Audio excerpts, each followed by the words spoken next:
සජ්ජායනා කරමින් උන්වහන්සේ ගෞරවයෙන් භක්තියෙන් පිළිගනිමු.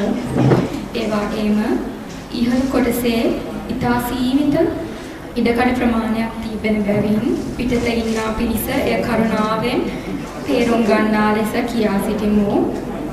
ඒ ගැන අප සමාව අයද සිටිනවා. ඒ වගේම ධර්ම දේශනාව අවසානයේදී සියලු පිරිසට අෂ්ටපරිකාර පූජා කර ගැනීමට අවස්ථාව සලසා දෙනවා. තෙරුවන් සරණයි.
ගහලා තියන්න.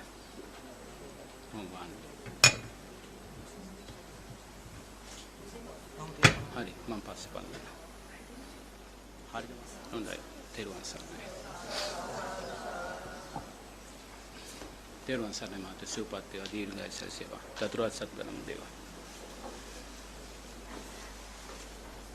පානාති පාතා වේරමණී සික්ඛාපදං සමාදියාමි. අදින්නා දානා වේරමණී සික්ඛාපදං සමාදියාමි. කාමේස මිච්ඡාචාරා වේරමණී සික්ඛාපදං සමාදියාමි.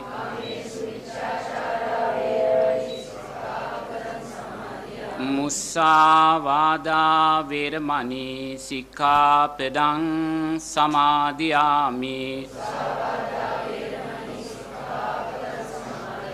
සුරාමේරය මජ්ජපමා දට්ඨානා වේරමණී සික්ඛාපදං සමාදියාමි.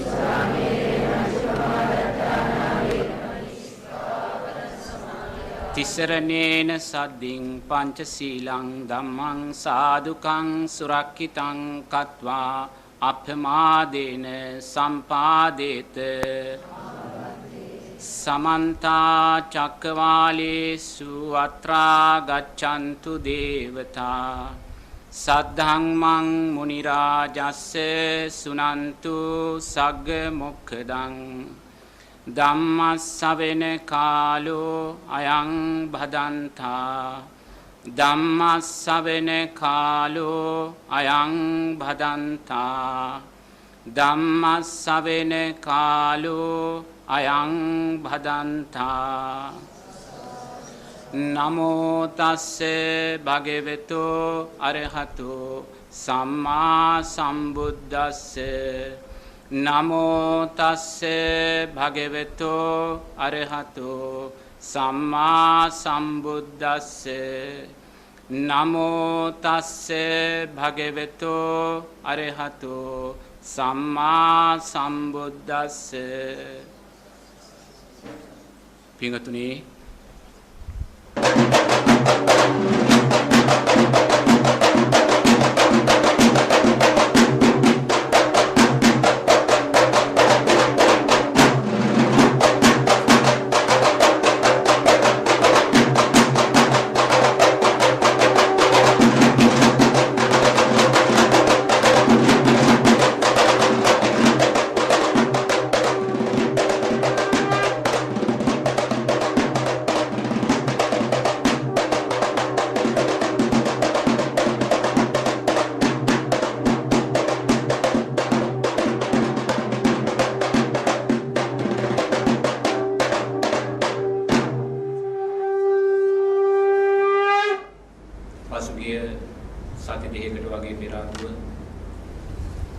අපිට ගෞරවනීය ආරාධනයක් සිදු කළා.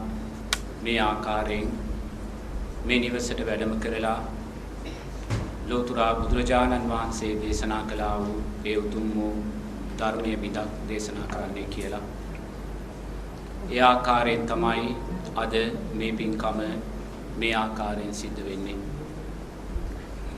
වටේ පිටේ දකිද්දී බොහොම විචිත්‍ර වූ අලංකාර වූ පින්කමක් සිද්ධ කරලා තියෙනවා.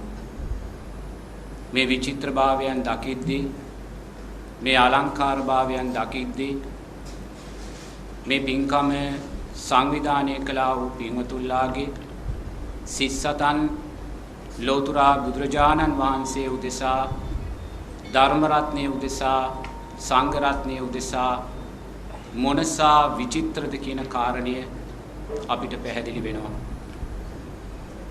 ලෝතර බුදුරජාණන් වහන්සේ දේශනා කරනවා උන්වහන්සේ වැඩ සිටි කාලවකවානුවේ දඹදිව තිබුණා චරණ කියලා චිත්‍රයක්.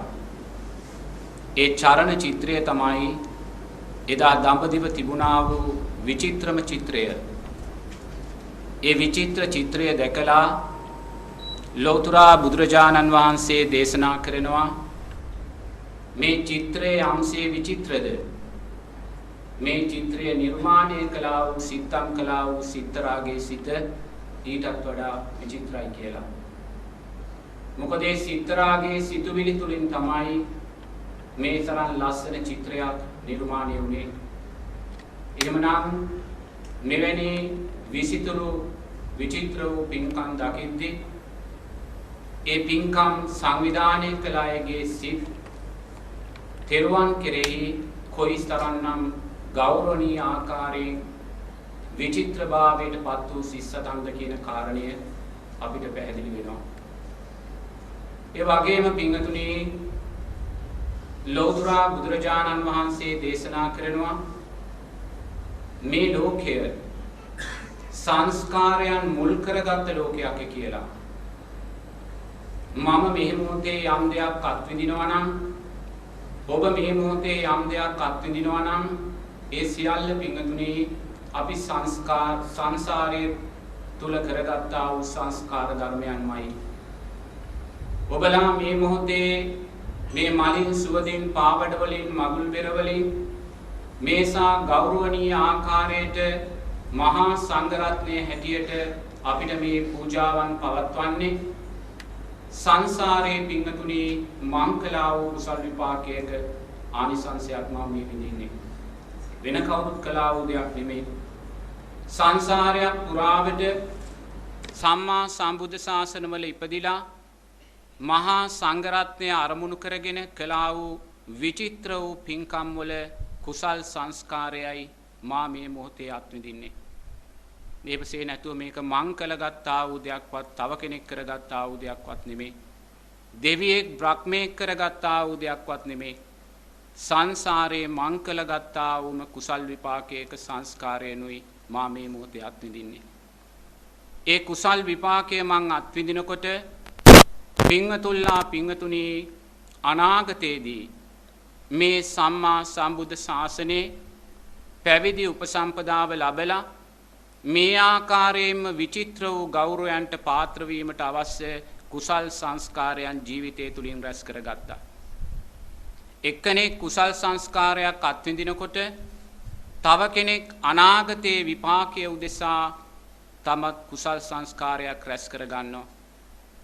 ඒ නිසා පින්වතුනි ඔබ තෙරුවන් අරමුණු කරගෙන මහා සංඝරත්නය අරමුණු කරගෙන යම් පූජාවක් සිද්ධ කළාද ඒ සියලුම පූජාවන් අනාගතයේ විපාකයේ පිණිස ඔබලා විසින්ම රැස් කරගත්තා වූ දේවල් කියන කාරණය මතක් කරන්න ඕනේ. නමුත් මේ වෙලාවේ මේසා විචිත්‍රාකාරයෙන් මේ කළා වූ සියලුම පින්කම් පූජාවන් මේ මලින් සුවඳින් පහන් ආලෝකයෙන් ඒ වගේම අෂ්ටපාන පූජාවන් මේ මගුල් බෙර පූජාවන් පාවඩ පූජාවන් මේ සියලුම පූජාවන්ගෙන් මහා සංඝරත්නය අරමුණු කරගෙන ඔබ මේ භික්ෂුවට මේ වැඩ සිටින මහා සංඝරත්නයට පූජාවන් පැවැත්වුවත් මම නම් පින්වතුනි ඔබ මේ පූජා කළා වූ එක මලක්වත් මට පූජා කළායි කියන කාරණය මන් දකින්නේ නැහැ. ඒ නිසා මේ කිසිම පූජාවක් නිසා එක දශමයක හෝ ඇලීමක් මා තුල සකස් වෙන්නේ නැහැ.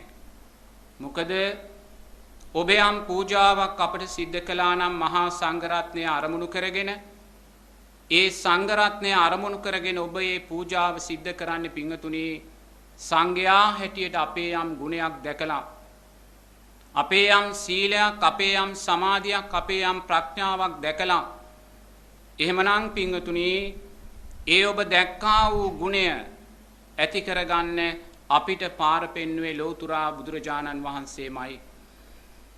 විනය කාරණා 227ක් පනවලා ඒ මහා සංඝරත්නයේ ආරෂ්ඨාංගික මාර්ගය තුල ශක්තිමත් ආකාරයෙන් චතුරාර්ය සත්‍ය ධර්මයන් අවබෝධ කරගන්න දිශාව පෙන්වුවේ ලෝතර බුදුරජාණන් වහන්සේමයි. භික්ෂුවකට හොඳයි කියන තැනට එන්න පාර පෙන්වන්න පින්වතුනි උන්වහන්සේ 45 වසරක් පුරාවට අප්‍රමාණ වෙහෙසක් ගත්තා. එහෙමනම් මහා සංඝරත්නයේ හැටියට මමත් මෙහි වැඩ සිටින්නා වූ ගෞරවනීය ඒ ස්වාමින් වහන්සේලා තුලත් ඔබ යම් ගුණයක් දකිනවා නම් ඒ ගුණය ඇති කරන්න හේතුුනේ ලෞතර බුදුරජාණන් වහන්සේමයි පිංගතුනි. ඒ නිසා ඔබ එක මලක් පූජා කළත් මල් දහසක් පූජා කළත් ඒ එක මලත් ඒ මල් දහසත් අයිති ලෞතර බුදුරජාණන් වහන්සේටමයි. ඒ නිසා ඔබ මේ මොහොතේ ගෞරවයෙන් මේ සිද්ධ කළා වූ මේ ආලෝකයෙන් සුවඳ දුමින් සුවඳ මලින් ඒ අෂ්ටපාන වලින් හේවිසි වයමින් මගුල් බෙර වයමින් ඒ පාවඩ පූජාවන් තුලින් ඔබ යම් පූජාවක් සිද්ධ කරගත්තද ඒ සියලුම පූජාවෝ ඒ ලෞතර අමාමෑණී සම්මා සම්බුදුරජාණන් වහන්සේගේ ඒ උත්තම සම්මා සම්බුද්ධ ඥානය උදෙසා පූජා කරමි පූජා වේවා කියලා සාදු කියන්න. ඒ වගේම ධර්ම රත්නයේ අනන්ත වූ ගුණයන් උදෙසා සංඝ රත්නයේ අනන්ත වූ ඥානයන් උදෙසා මේ සියලු පූජාවෝ පූජා කරමි පූජා වේවා කියලා සාදු කියන්න. ධර්ම දායාද සූත්‍රයේදී පිංගතුනි ලෞතර බුදුරජාණන් වහන්සේ තමන්ගේ ශ්‍රාවකයන්ගෙන් සංඝයාගෙන් ඉල්ලනවා මහණෙනි සද්ධර්මයට දායාද වෙලා ජීවත් වෙන්න කියන කාරණය. ඔබලා සද්ධර්මයේ උරුමය කොටගෙන ජීවත් වෙන්න.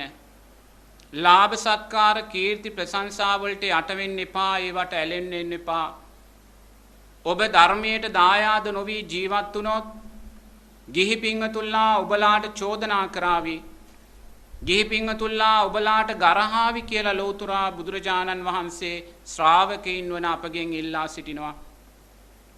එහෙම ඉල්ලා සිටලා නැවතත් ලෞතර බුදුරජාණන් වහන්සේ දේශනා කරනවා ඔබ යම් හේකින් සද්ධර්මයට ගෞරව නොවි දායාද නොවි ඔබ ලාභ සත්කාර කීර්ති ප්‍රශංසාවන්ට දායාද වුණොත් ගිහි පිංගතුල්ලා ඔබලාට විතරක් නෙමේ ඔබලාගේ ශාස්තුන් වහන්සේ වන මටත් නිගරු කරાવી ගරහාවි කියලා. බලන්න ලෞතර බුදුරජාණන් වහන්සේ තමන්ගේ ශ්‍රාවකීන්ගෙන් අම්මා කෙනෙක් දරුවෙක්ගෙන් ඉල්ලනවා වගේ කාරුණික ඉල්ලීමක් කරනවා. සද්ධර්මයට දායාද වෙලා ජීවත් වෙන්න. සීලයට දායාද වෙලා ජීවත් වෙන්න, සමාධියට දායාද වෙලා ජීවත් වෙන්න, ප්‍රඥාවටම දායාද වෙලා ජීවත් වෙන්න, ලාභ සත්කාර කීර්ති ප්‍රශංසාවන්ට දායාද වෙන්න එපා කියලා. ඔබලා එහෙම දායාද වුණොත් ලෝකයා ඔබලාට විතරක් නෙමේ ඔබලාගේ ශාස්තුන් වහන්සේ වන මටත් නිගරු කරાવી කියලායි ලෞතර බුදුරජාණන් වහන්සේ දේශනා කරන්නේ. එහෙමනම් පිංගතුනි ගිහි පිංගතුල්ලා හැටියට පිංගතුල්ලා මහා සංඝ රත්නය අරමුණු කරගෙන මෙවැනි උපහාරයන් පූජාවන් දක්වද්දී අපේ හිත් තුළ නික්ලේශී සතුටක් ඇති වෙනවා. අනේ ඔබලා මේ පූජාවන් දක්වන්නේ අපි බුදුරජාණන් වහන්සේ දේශනා කළා වූ ආකාරයට සද්ධර්මයේ උරුමය කරගෙන ජීවත් වුණ නිසාමයි කියලා.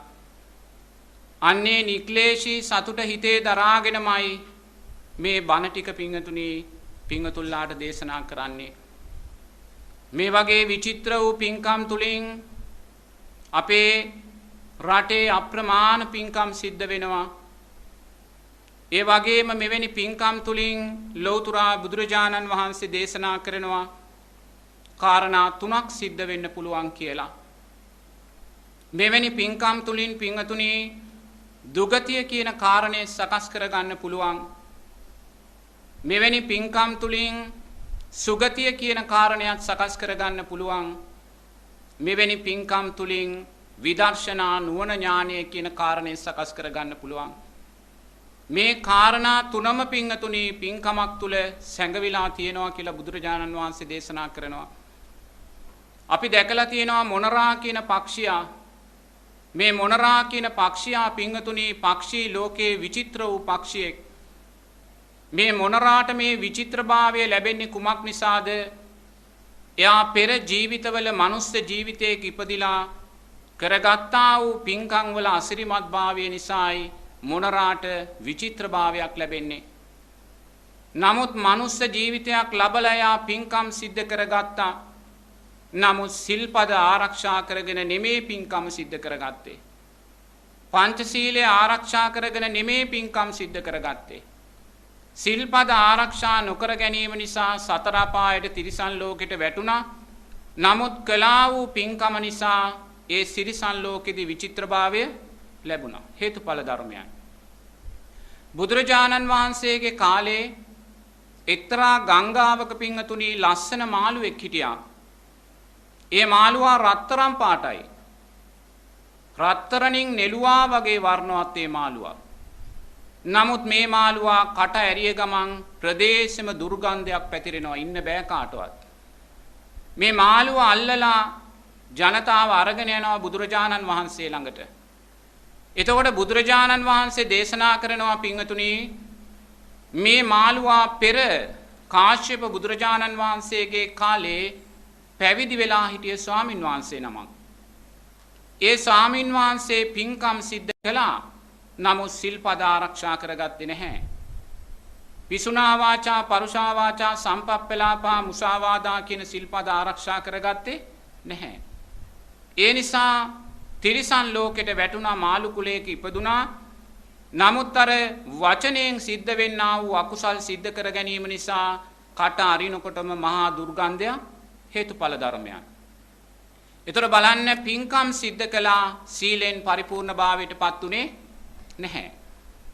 දිව්‍ය තලවල පිංගතුණී අපි දිව්‍ය ලෝකයේ කියද්දී අපි නිතරම දකින්නේ දෙවියා දිව්‍යාංගනාව කියන කාරණය පමණයි.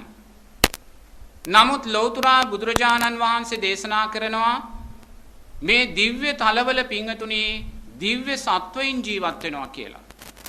ඒගොල්ලන්ට දෙවියා දිව්‍යාංගනාව කියන තැනට යන්න පුළුවන් කමක් ලැබුණේ නැහැ. දිව්‍ය සත්වයින් වෙලා ඒගොල්ලෝ දිව්‍ය ලෝකේ උපත ලබනවා. ස්වාමින් වහන්සේ නමක් සමාධියෙන් දකින්නකොට අරමුණු කරලා බලනකොට ඒ ස්වාමින් වහන්සේට පෙනෙනවලු දිව්‍ය අජානීය අස්වැයින්, දිව්‍ය ඇතුන්, දිව්‍ය හාවුන්, දිව්‍ය මොනරුන්, මේ දිව්‍ය ලෝකේ ජීවත් වෙන්නා වූ සතුන්.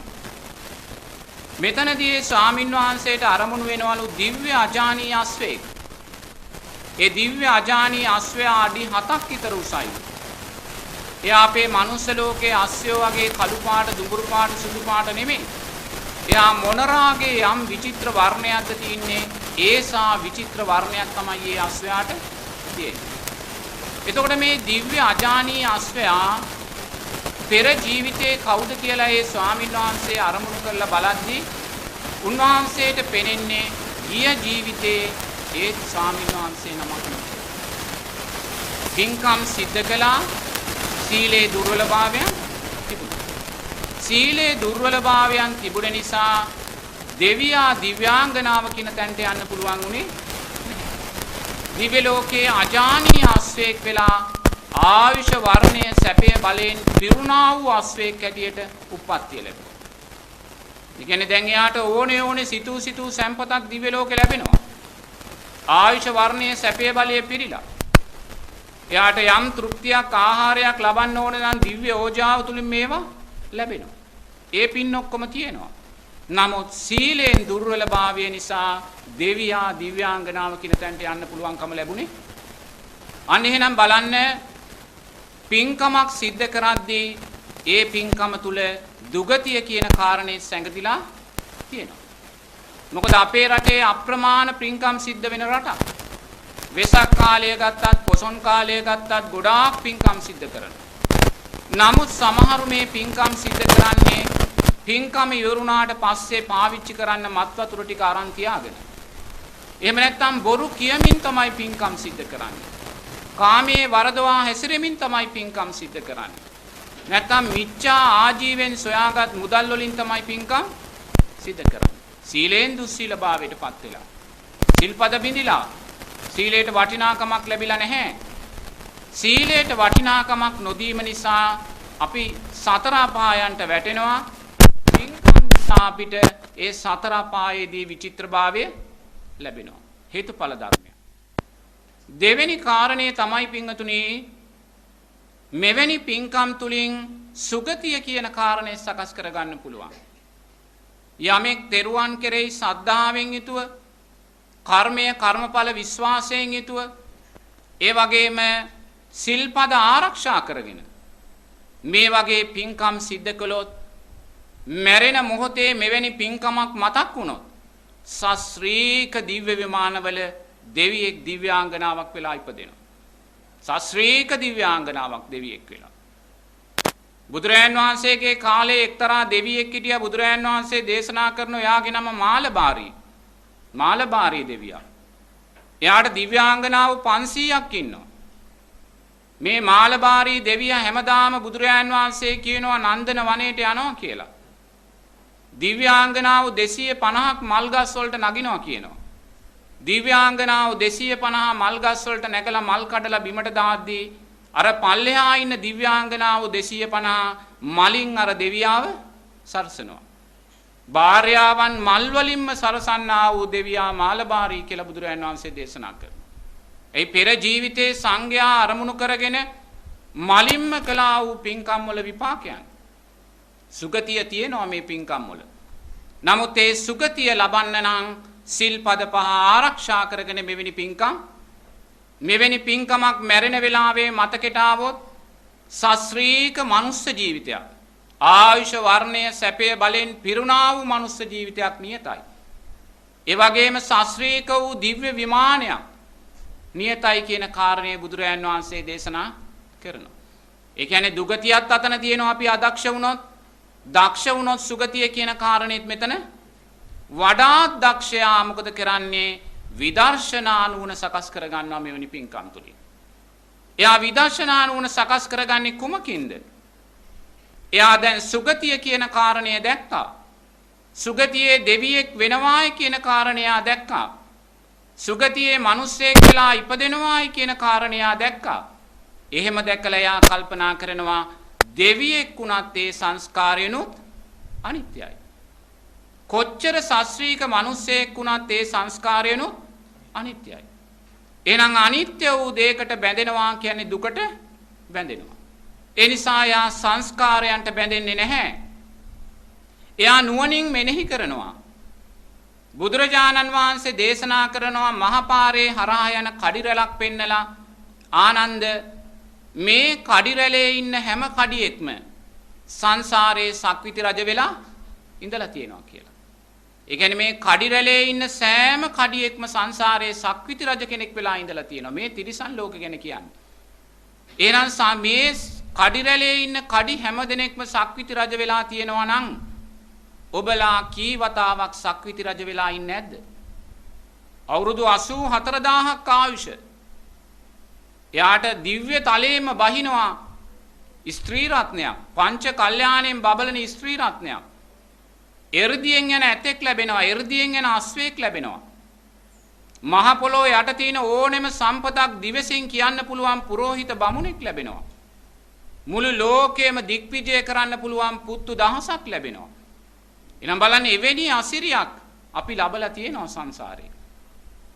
ඒ සක්විති රජුරුවන්ගේ අර ස්ත්‍රී රත්නය වෙලා ඔබලා ඉපදිලා තියෙනවා. මුළු දෙදෙව් ලෝටම අධිපති සක්‍රයා වෙලා මෙතන ඉන්න හැම කෙනෙක්ම ඉපදිලා තියෙනවා කියලා බුදුරජාන් වහන්සේ කියනවා. සක්‍රයාගේ දේවිය සුජම්පති වෙලා ඒ සක්‍ර සැප විඳලා තියෙනවා කියලා බුදුරජාන් වහන්සේ දේශනා කරනවා. එහෙනම් මේසා අසිරියක් අපි වින්දේ කුමක් නිසාද? පින්කම් නිසා. සීලය නිසා, පින්කම් නිසා, කළා වූ පින්කම් නිසා. එහෙනම් කළා වූ ඒ පින්කම් වල සියලුම සංස්කාරයන් නිට්ටයද අනිත්‍යද? අනිත්‍යයි. අපි සක්‍රයා වුණත් නැවත කඩියෙක් බවට පත් වෙලා තියෙනවා. සක්විති රජ වුණත් එයා නැවත කඩියෙක් බවට පත් වෙනවා.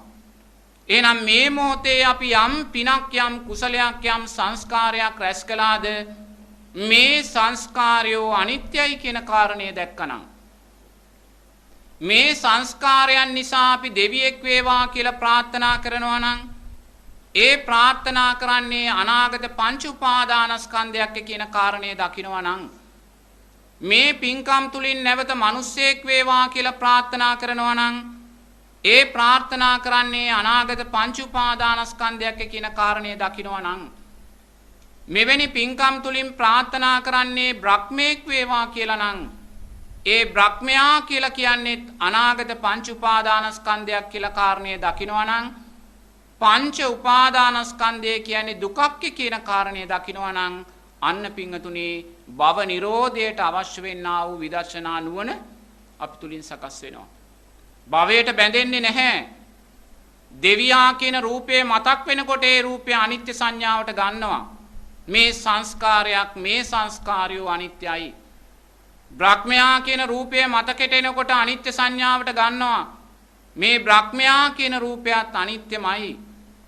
මනුස්සයා කියන රූපය මතකෙට එනකොට ඒ මනුස්සයා කියන රූපය අනිත්‍ය සංඥාවට ගන්නවා. මොකද මේ මනුස්ස ජීවිතේත් අනිත්‍යමයි. අන්න විදර්ශනා නුවණ සකස් කර ගන්නවා. භවයට බැඳෙන්නේ නැහැ. භව නිරෝධයටමයි අපි පාර සකස් කරගන්නේ.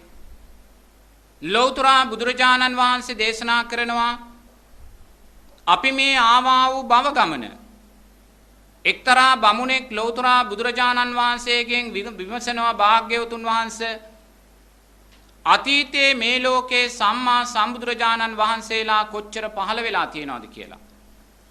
ඒ වෙලාවේ බුදුරජාණන් වහන්සේ වැඩ ඉන්නේ නර්මදා නදිය ළඟ.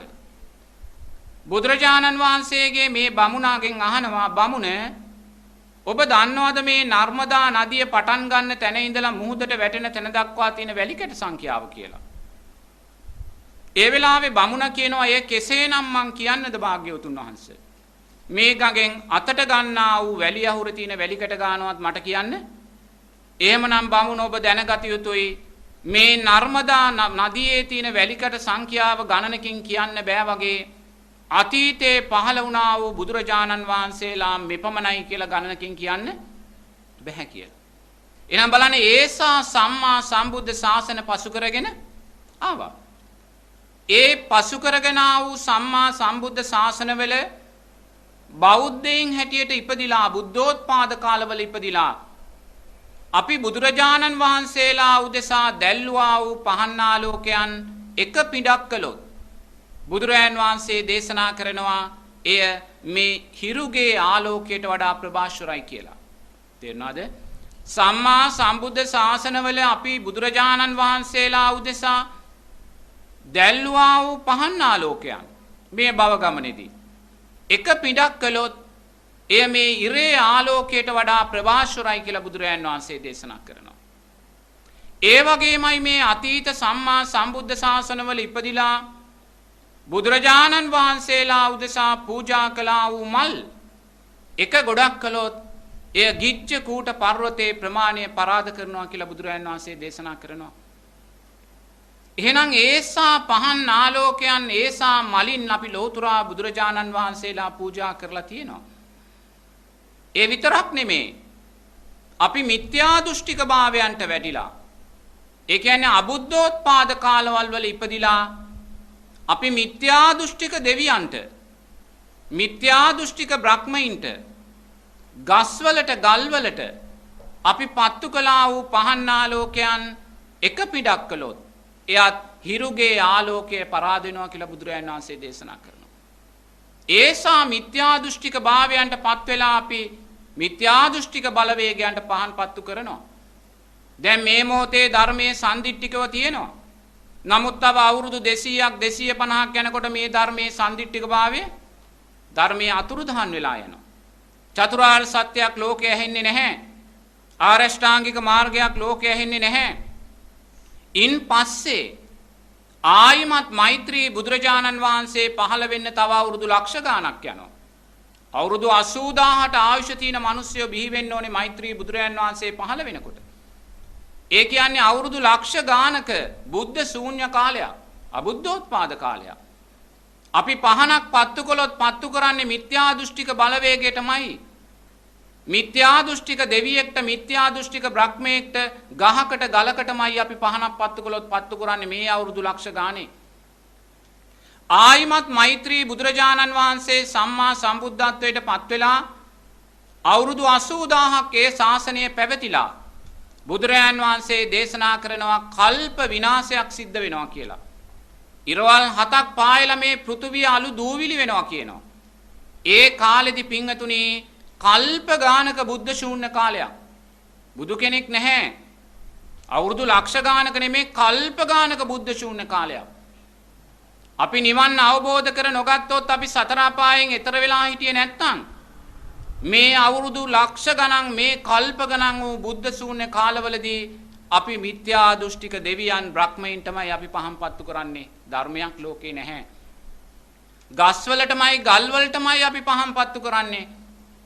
එහෙමනම් මෙවැනි අති දීර්ඝ වූ අබුද්ධෝත්පාද කාලවල වල ඉපදිලා මේ මිත්‍යා දෘෂ්ටික බලවේගයන්ට අපි පූජා කළා වූ පහන් ආලෝකයන් එක පිටක් කළොත් මේ ඉරුගේ ආලෝකය පරාද වෙනවා කියලා බුදුරජාණන් වහන්සේ දේශනා කරනවා. එහෙනම් බලන්න කොයිසානම් පහන් ආලෝකයන් අපි පූජා කරලා තියනවද? කොයිසා මලින් අපි පූජාවන් පවත්වලා තියනවද? එහෙනම් අපිට තේරෙනවා මේ කළා වූ හැම සංස්කාරයක්ම අනිත්‍යයි කියන කාරණය. අනිත්‍යයි කියන කාරණය. එහෙමනම් මේ කළා වූ පින්කමෙන් රැස් වුණා වූ සංස්කාරයන් අපි නැවත භවයේ උදෙසා ප්‍රාර්ථනා කර ගැනීමෙන් වන අර්ථයක් නැහැ. ඒ නිසා නිරේතුරුවම මෙනෙහි කරන්න කල්පනා කරන්න මේ තුලින් රැස් වුණා වූ ඒ අයෝමය සංස්කාරයන්ගේ අනිත්‍යභාවය. අපි ඒ අනිත්‍යභාවය මොහොතක් දකින්න දක්ෂණං පින්තුනි මේ පින්කම තුලින් ගන්න තියෙන ශ්‍රේෂ්ඨම ඵලය විදර්ශනා නුවණ කියන කාරණය සකස් කරගත්තා. භවයට බැඳෙන්නේ නැහැ. අනාගත පංච උපාදානස්කන්ධයක් ප්‍රාර්ථනා කරන්නේ නැහැ. ඒ අතීතයේ ආවා වූ තිබුණා වූ සංස්කාරයන්ගේ අනිත්‍යභාවය දකිමින් මේ මොහොතේ රැස් කරන්නා වූ සංස්කාරයන්ගේ අනිත්‍යභාවය දකිනවා. එනම් විදර්ශනා නුවණ සකස් වෙනවා. එතකොට මේ ආකාරයෙන් පින්කම් සිද්ධ කරමින් පින්තුණි අපි මේ යන ගමනේදී අපි බුදුරජාණන් වහන්සේ දේශනා කරනවා මුලින්ම පින්තුණි අපි දැනගත යුතුයි. කල්යාණ මිත්‍ර ආශ්‍රය තුලින් සද්ධර්ම ශ්‍රවණය තුලින් ඒ ශ්‍රවණය කළා වූ සද්ධර්මයේ නුවණින් මෙනෙහි කිරීම තුලින් අපි දකින්න ඕනේ අපි කවුද කියන කාරණය. තමා කවුද කියන කාරණය අපි ඉස්සෙල්ලාම දකින්න ඕනේ. මොකද තමා කවුද කියන කාරණය දකින්නේ නැත්නම් අපිට කවදාක්වත් පින්තුණි තමාගේ තියෙන වටිනාකම දකින්න බෑ. අපි හැම වෙලාවෙම හිතන්නේ මම ලාංකිකයෙක්, මම බෞද්ධයෙක්, මම අහවලාගේ ඥාතිවරයා, අහවලාගේ පරම්පරාව කියන කාරණා තමයි. ඉන් එහා වැදගත් වූ දෙයක් අපේ ජීවිතවල සැඟවිලා තියෙනවා පින්තුණි. ලෞතර බුදුරජාණන් වහන්සේ දේශනා කරනවා අප්‍රමාණ වූ විශාල දුකෙන් පිරිච්ච සතර අපායක් තියෙනවා කියලා. අප්‍රමාණ දුකෙන් පිරිච්ච සතර අපායක්. තිරිසන් ලෝකයේ, പ്രേත ලෝකයේ, අසුර ලෝකයේ, නිරය.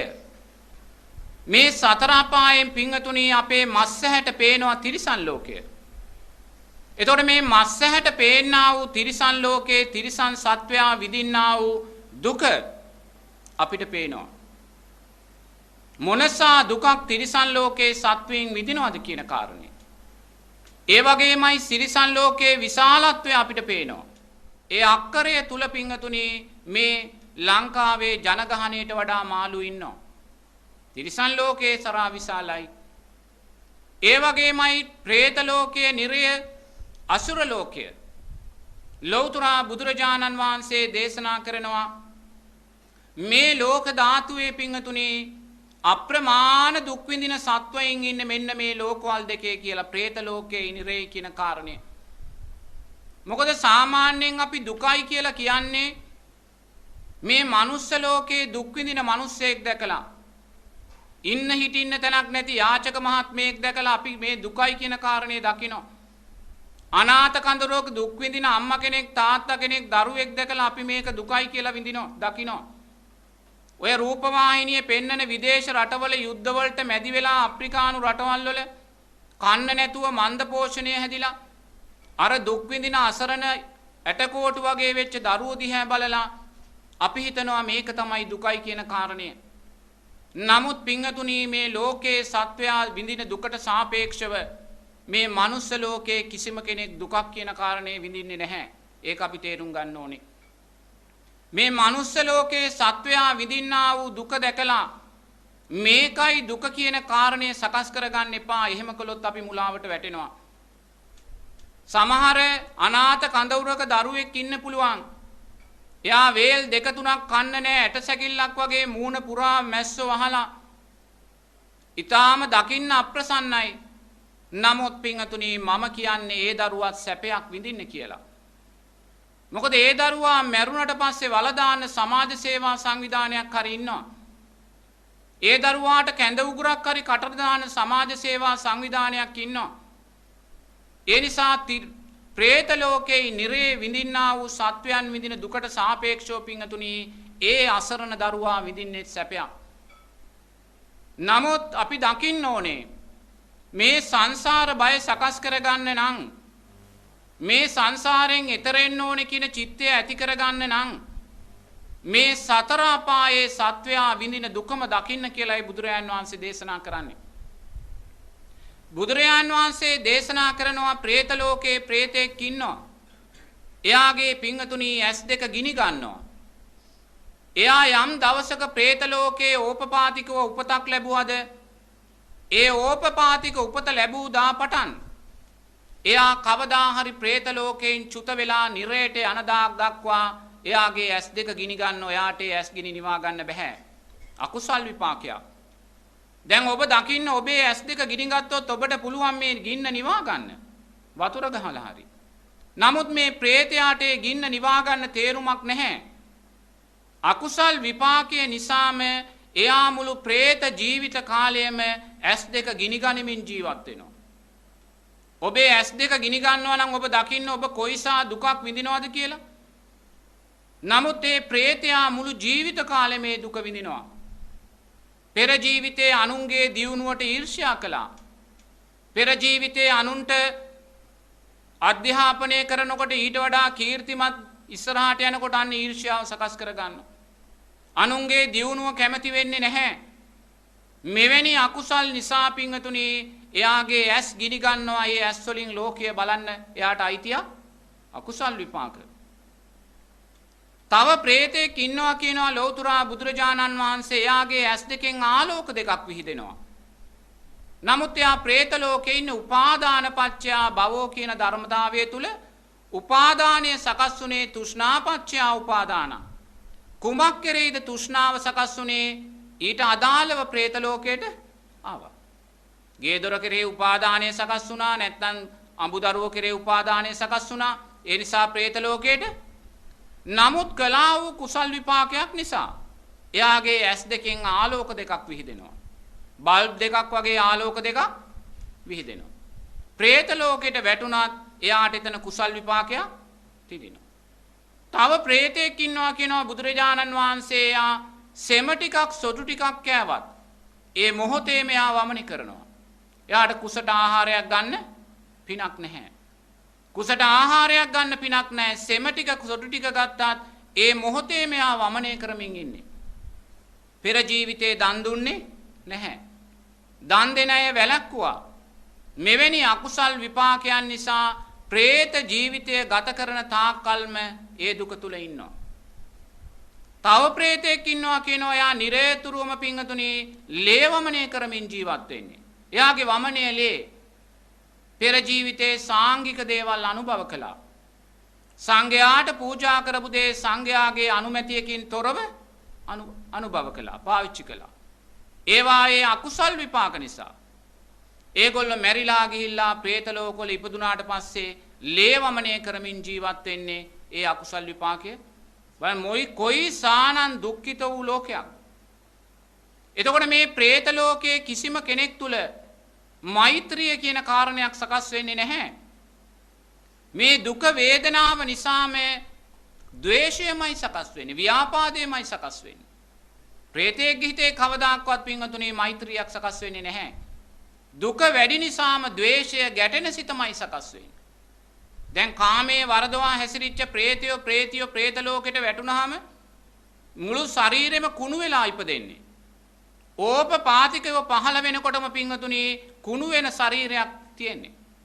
දකින්න අපුලයි, එක්ක ගොඩාක් මහතයි. මුළු ශරීරෙම කුණු වෙලා. പ്രേතයාගෙත් එහෙමයි, പ്രേතියගෙත් එහෙමයි. කාමයේ මොකද මේ රූපය වැරදි ආකාරයෙන් පරිහරණය කළා. ඒ නිසා പ്രേත ලෝකේ ඉපදෙනකොටම ශරීරය කුණු වෙලා ඉපදෙන්නේ. ඒ ප්‍රේතයා ප්‍රේතිය ප්‍රේතයින් ළඟට ගිහිල්ලා කාමයේ ඉල්ලනවා. නමුත් කිසිම කෙනෙක් එයා ළඟට එන්නේ නැහැ. ඒ නිසාම ද්වේෂයමයි සකස් වෙන්නේ. ද්වේෂය නිසාම පින්වතුනි තව තවත් නිරයටමයි යා ගොඩ එමක් නැහැ. කල්ප ගානක් ගොඩ එමක් නැහැ.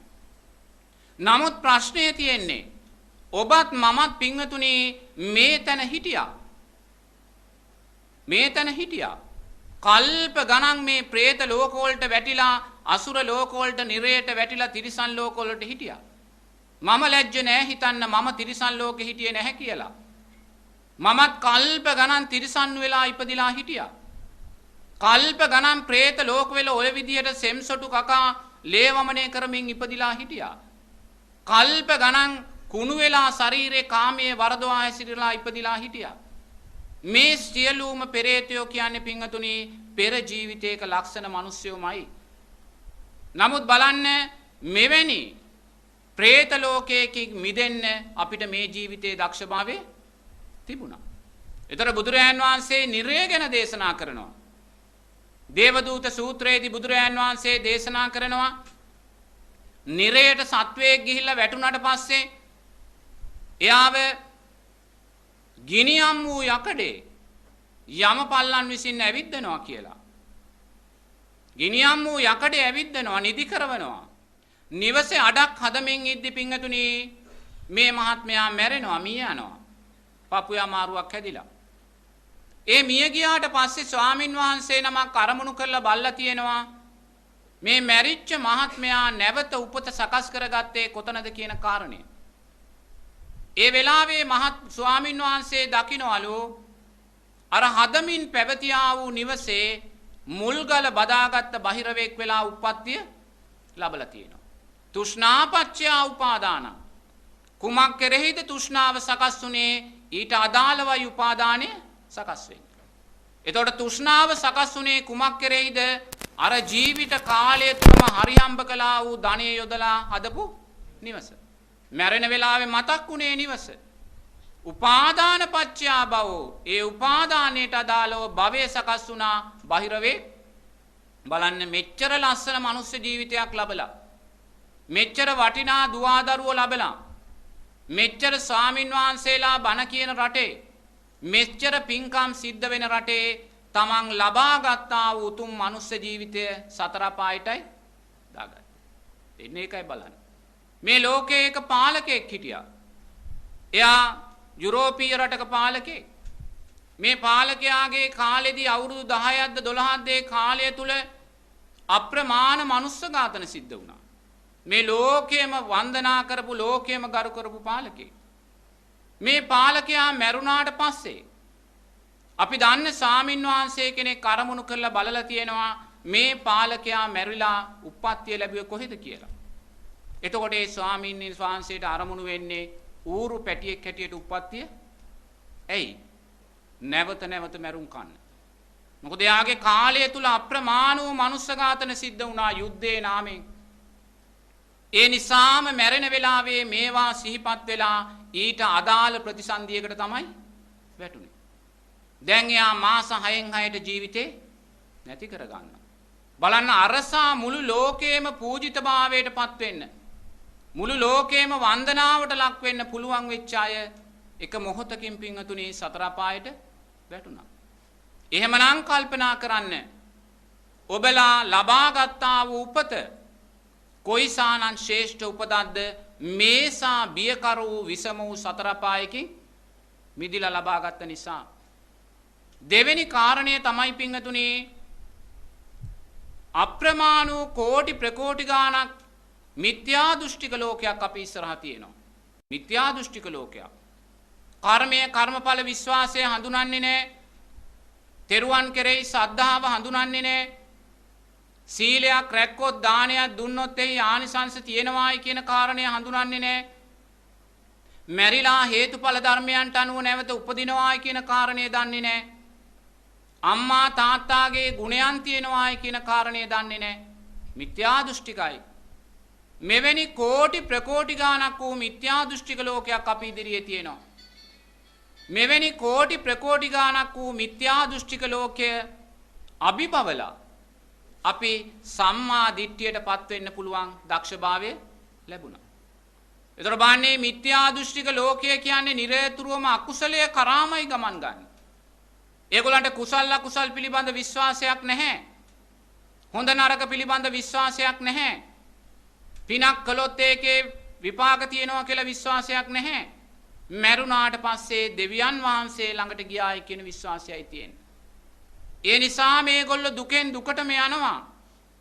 මට මතකයි මං එක්තරා ගමක පිණ්ඩපාතේ වඩිනකොට මං එක්තරා ඒ දුප්පත් ගම්මාන එක්තරා ගෙදරකට ගියා. ඒ ගෙදරට ගියාම මේ අම්මා පීරිසියක තියාගෙන කිරිබත් කෑලි දෙකක් අරගෙන ආවා.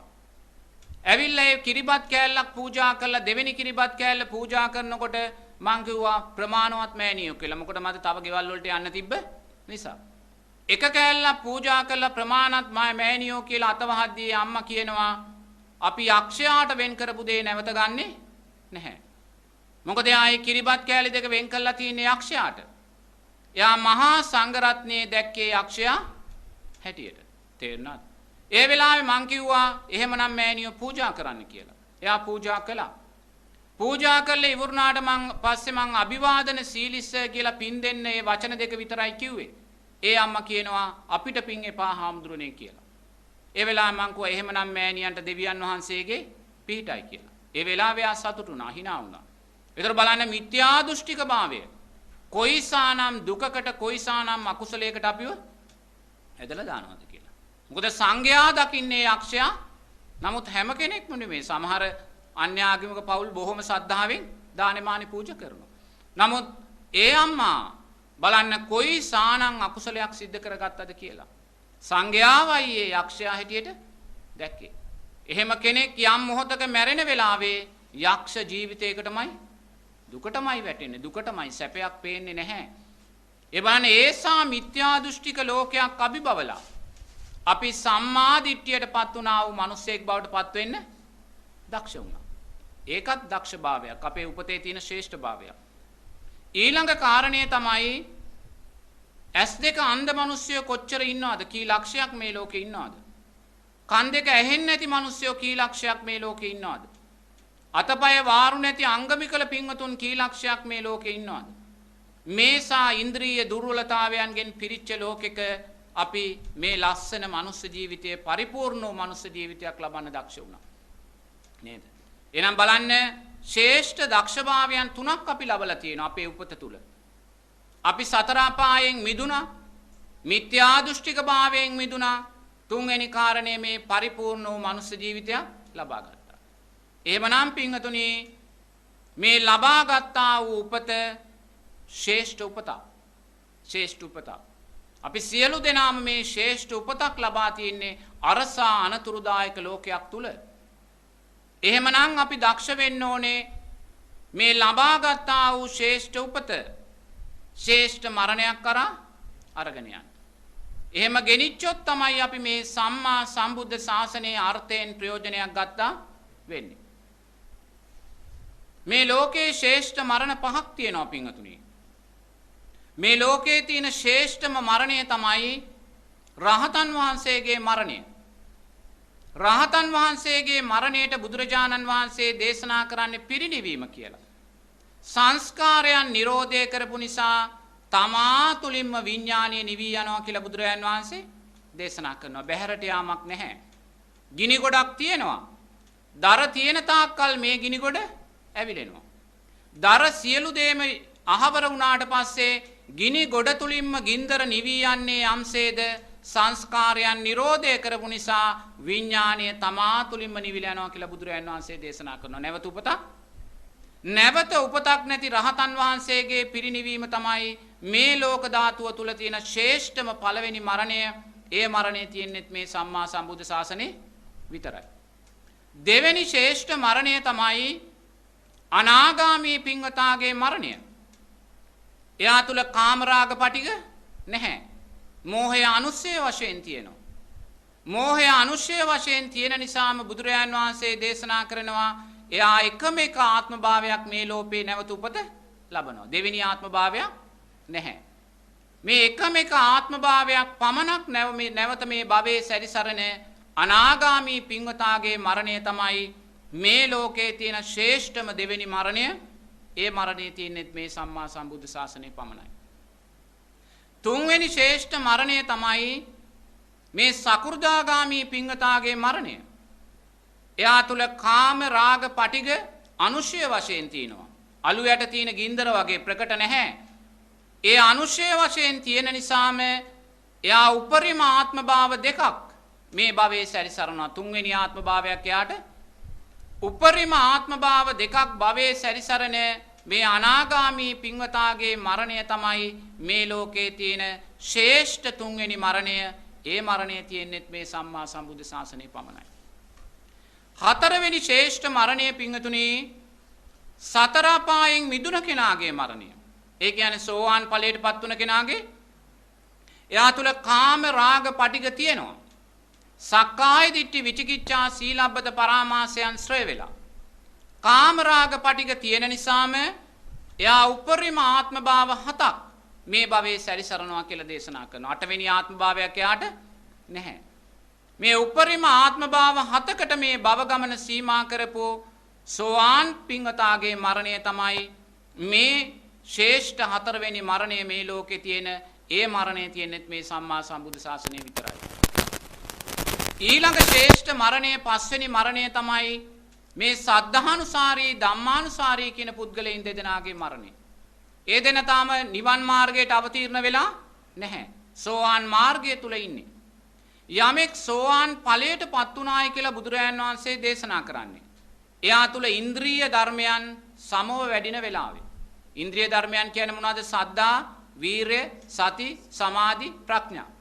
මෙන්න මේ ඉන්ද්‍රිය ධර්මයන් පහ සමව වැඩෙන වෙලාවේ එයා සෝවාන් ඵලයට. නමුත් මේ සද්ධානුසාරී කියන කෙනාගේ සද්ධාව කියන පැත්ත වැඩිලා තියෙනවා, ප්‍රඥාව කියන පැත්ත වැඩිලා නැහැ. ප්‍රඥාව වැඩිලා නැහැ. මොකද අපි සද්ධාව වඩවා ගන්න ඕනේ ප්‍රඥාව මෝදු කරමින්. තේරෙනවද? මේ මැද්දේ සතිය 100 තියලා තියෙන සතියෙන් 100න් යුතු අපි මේ දෙක සමබර කරගන්න. නමුත් එයා තුල තාම මේක සමබර කරගන්න සතිය 100 සකස් වෙලා නැහැ. ඒ නිසා සද්ධාව තියෙනවා, ප්‍රඥාවේ දුර්වලතාවයන් සකස් වෙලා එයා සද්ධානුසාරී කියන තැන ඉන්නවා. ඊළඟ කෙනා තමයි ධම්මානුසාරී. ධම්මානුසාරී කියලා කිව්වේ එයා ධර්මයේ පිළිබඳ හොඳ දැනීමක් තියෙනවා. ධර්මයේ කතා කරනවා, ධර්මයේ සාකච්ඡා කරනවා, ධර්ම පතපොත ලියනවා.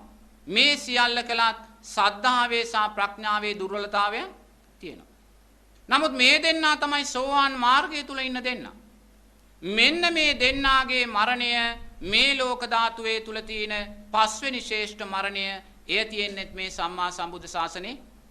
එහෙමනම් බලන්න ශ්‍රේෂ්ඨ මරණ පහක් තියෙනවා. එහෙනම් බුදුරජාණන් වහන්සේ අපිට මේ පාර කියන්නේ දුකට යන්නද? සමහරු කියනවා බුදුරජාණන් වහන්සේ මේ දුක ගැනමයි කතා කරන්නේ, දුක ගැනමයි කතා කරන්නේ කියලා. දුක පෙන්නලා බුදුරජාණන් වහන්සේ අපිට මේ සැපේටමයි පාර කියන්නේ. සැපේටමයි. මේ භව ගමන නිරෝධය කරගන්න පාරටමයි, සැපේටමයි අපිට පාර කියන්නේ. නේ? එහෙනම් අපි ලබාගත්තා වූ ශ්‍රේෂ්ඨ උපත මේ ශ්‍රේෂ්ඨ මරණ පහකින් එකකින් අපි අහවර කරන්න. අපි අදක්ෂ නම් මේ මරණ ශ්‍රේෂ්ඨ මරණ පහට යන්න අපි සම්මා සම්බුද්ධ ශාසනයෙන් ප්‍රයෝජනයක් ගත්තේ නැහැ. මම අර මුලින් කිව්ව මහත්තුරු දෙන්නම මේ ශාසනයෙන් ප්‍රයෝජනයක් අරගත්තේ නැහැ. සුගතියේ ඉපදිලා ආයිමත් දුගතියටයි වැටුනේ. තේරුණාද? ඒ නිසා අපි දක්ෂ වෙන්න ඕනේ. මේ ලැබුවා වූ ශ්‍රේෂ්ඨ උපත ශ්‍රේෂ්ඨ උපතක් කියන කාරණය හඳුනාගෙන ඒ ශ්‍රේෂ්ඨ උපත ශ්‍රේෂ්ඨ මරණ පහකින් එකකට අරගෙන යන්න. ඒක තමයි දක්ෂභාවය. එතකොට එහෙම අද්දි පින්වතුනි අපි දකින්න ඕනේ මේ ලබාගත්තා වූ මනුස්ස ජීවිතය මේ ශ්‍රේෂ්ඨ උපත ලබන්න අපිට කවුද උපකාර වුනේ කියන කාරණය. අපිට කවුද උපකාර වුනේ කියන කාරණය.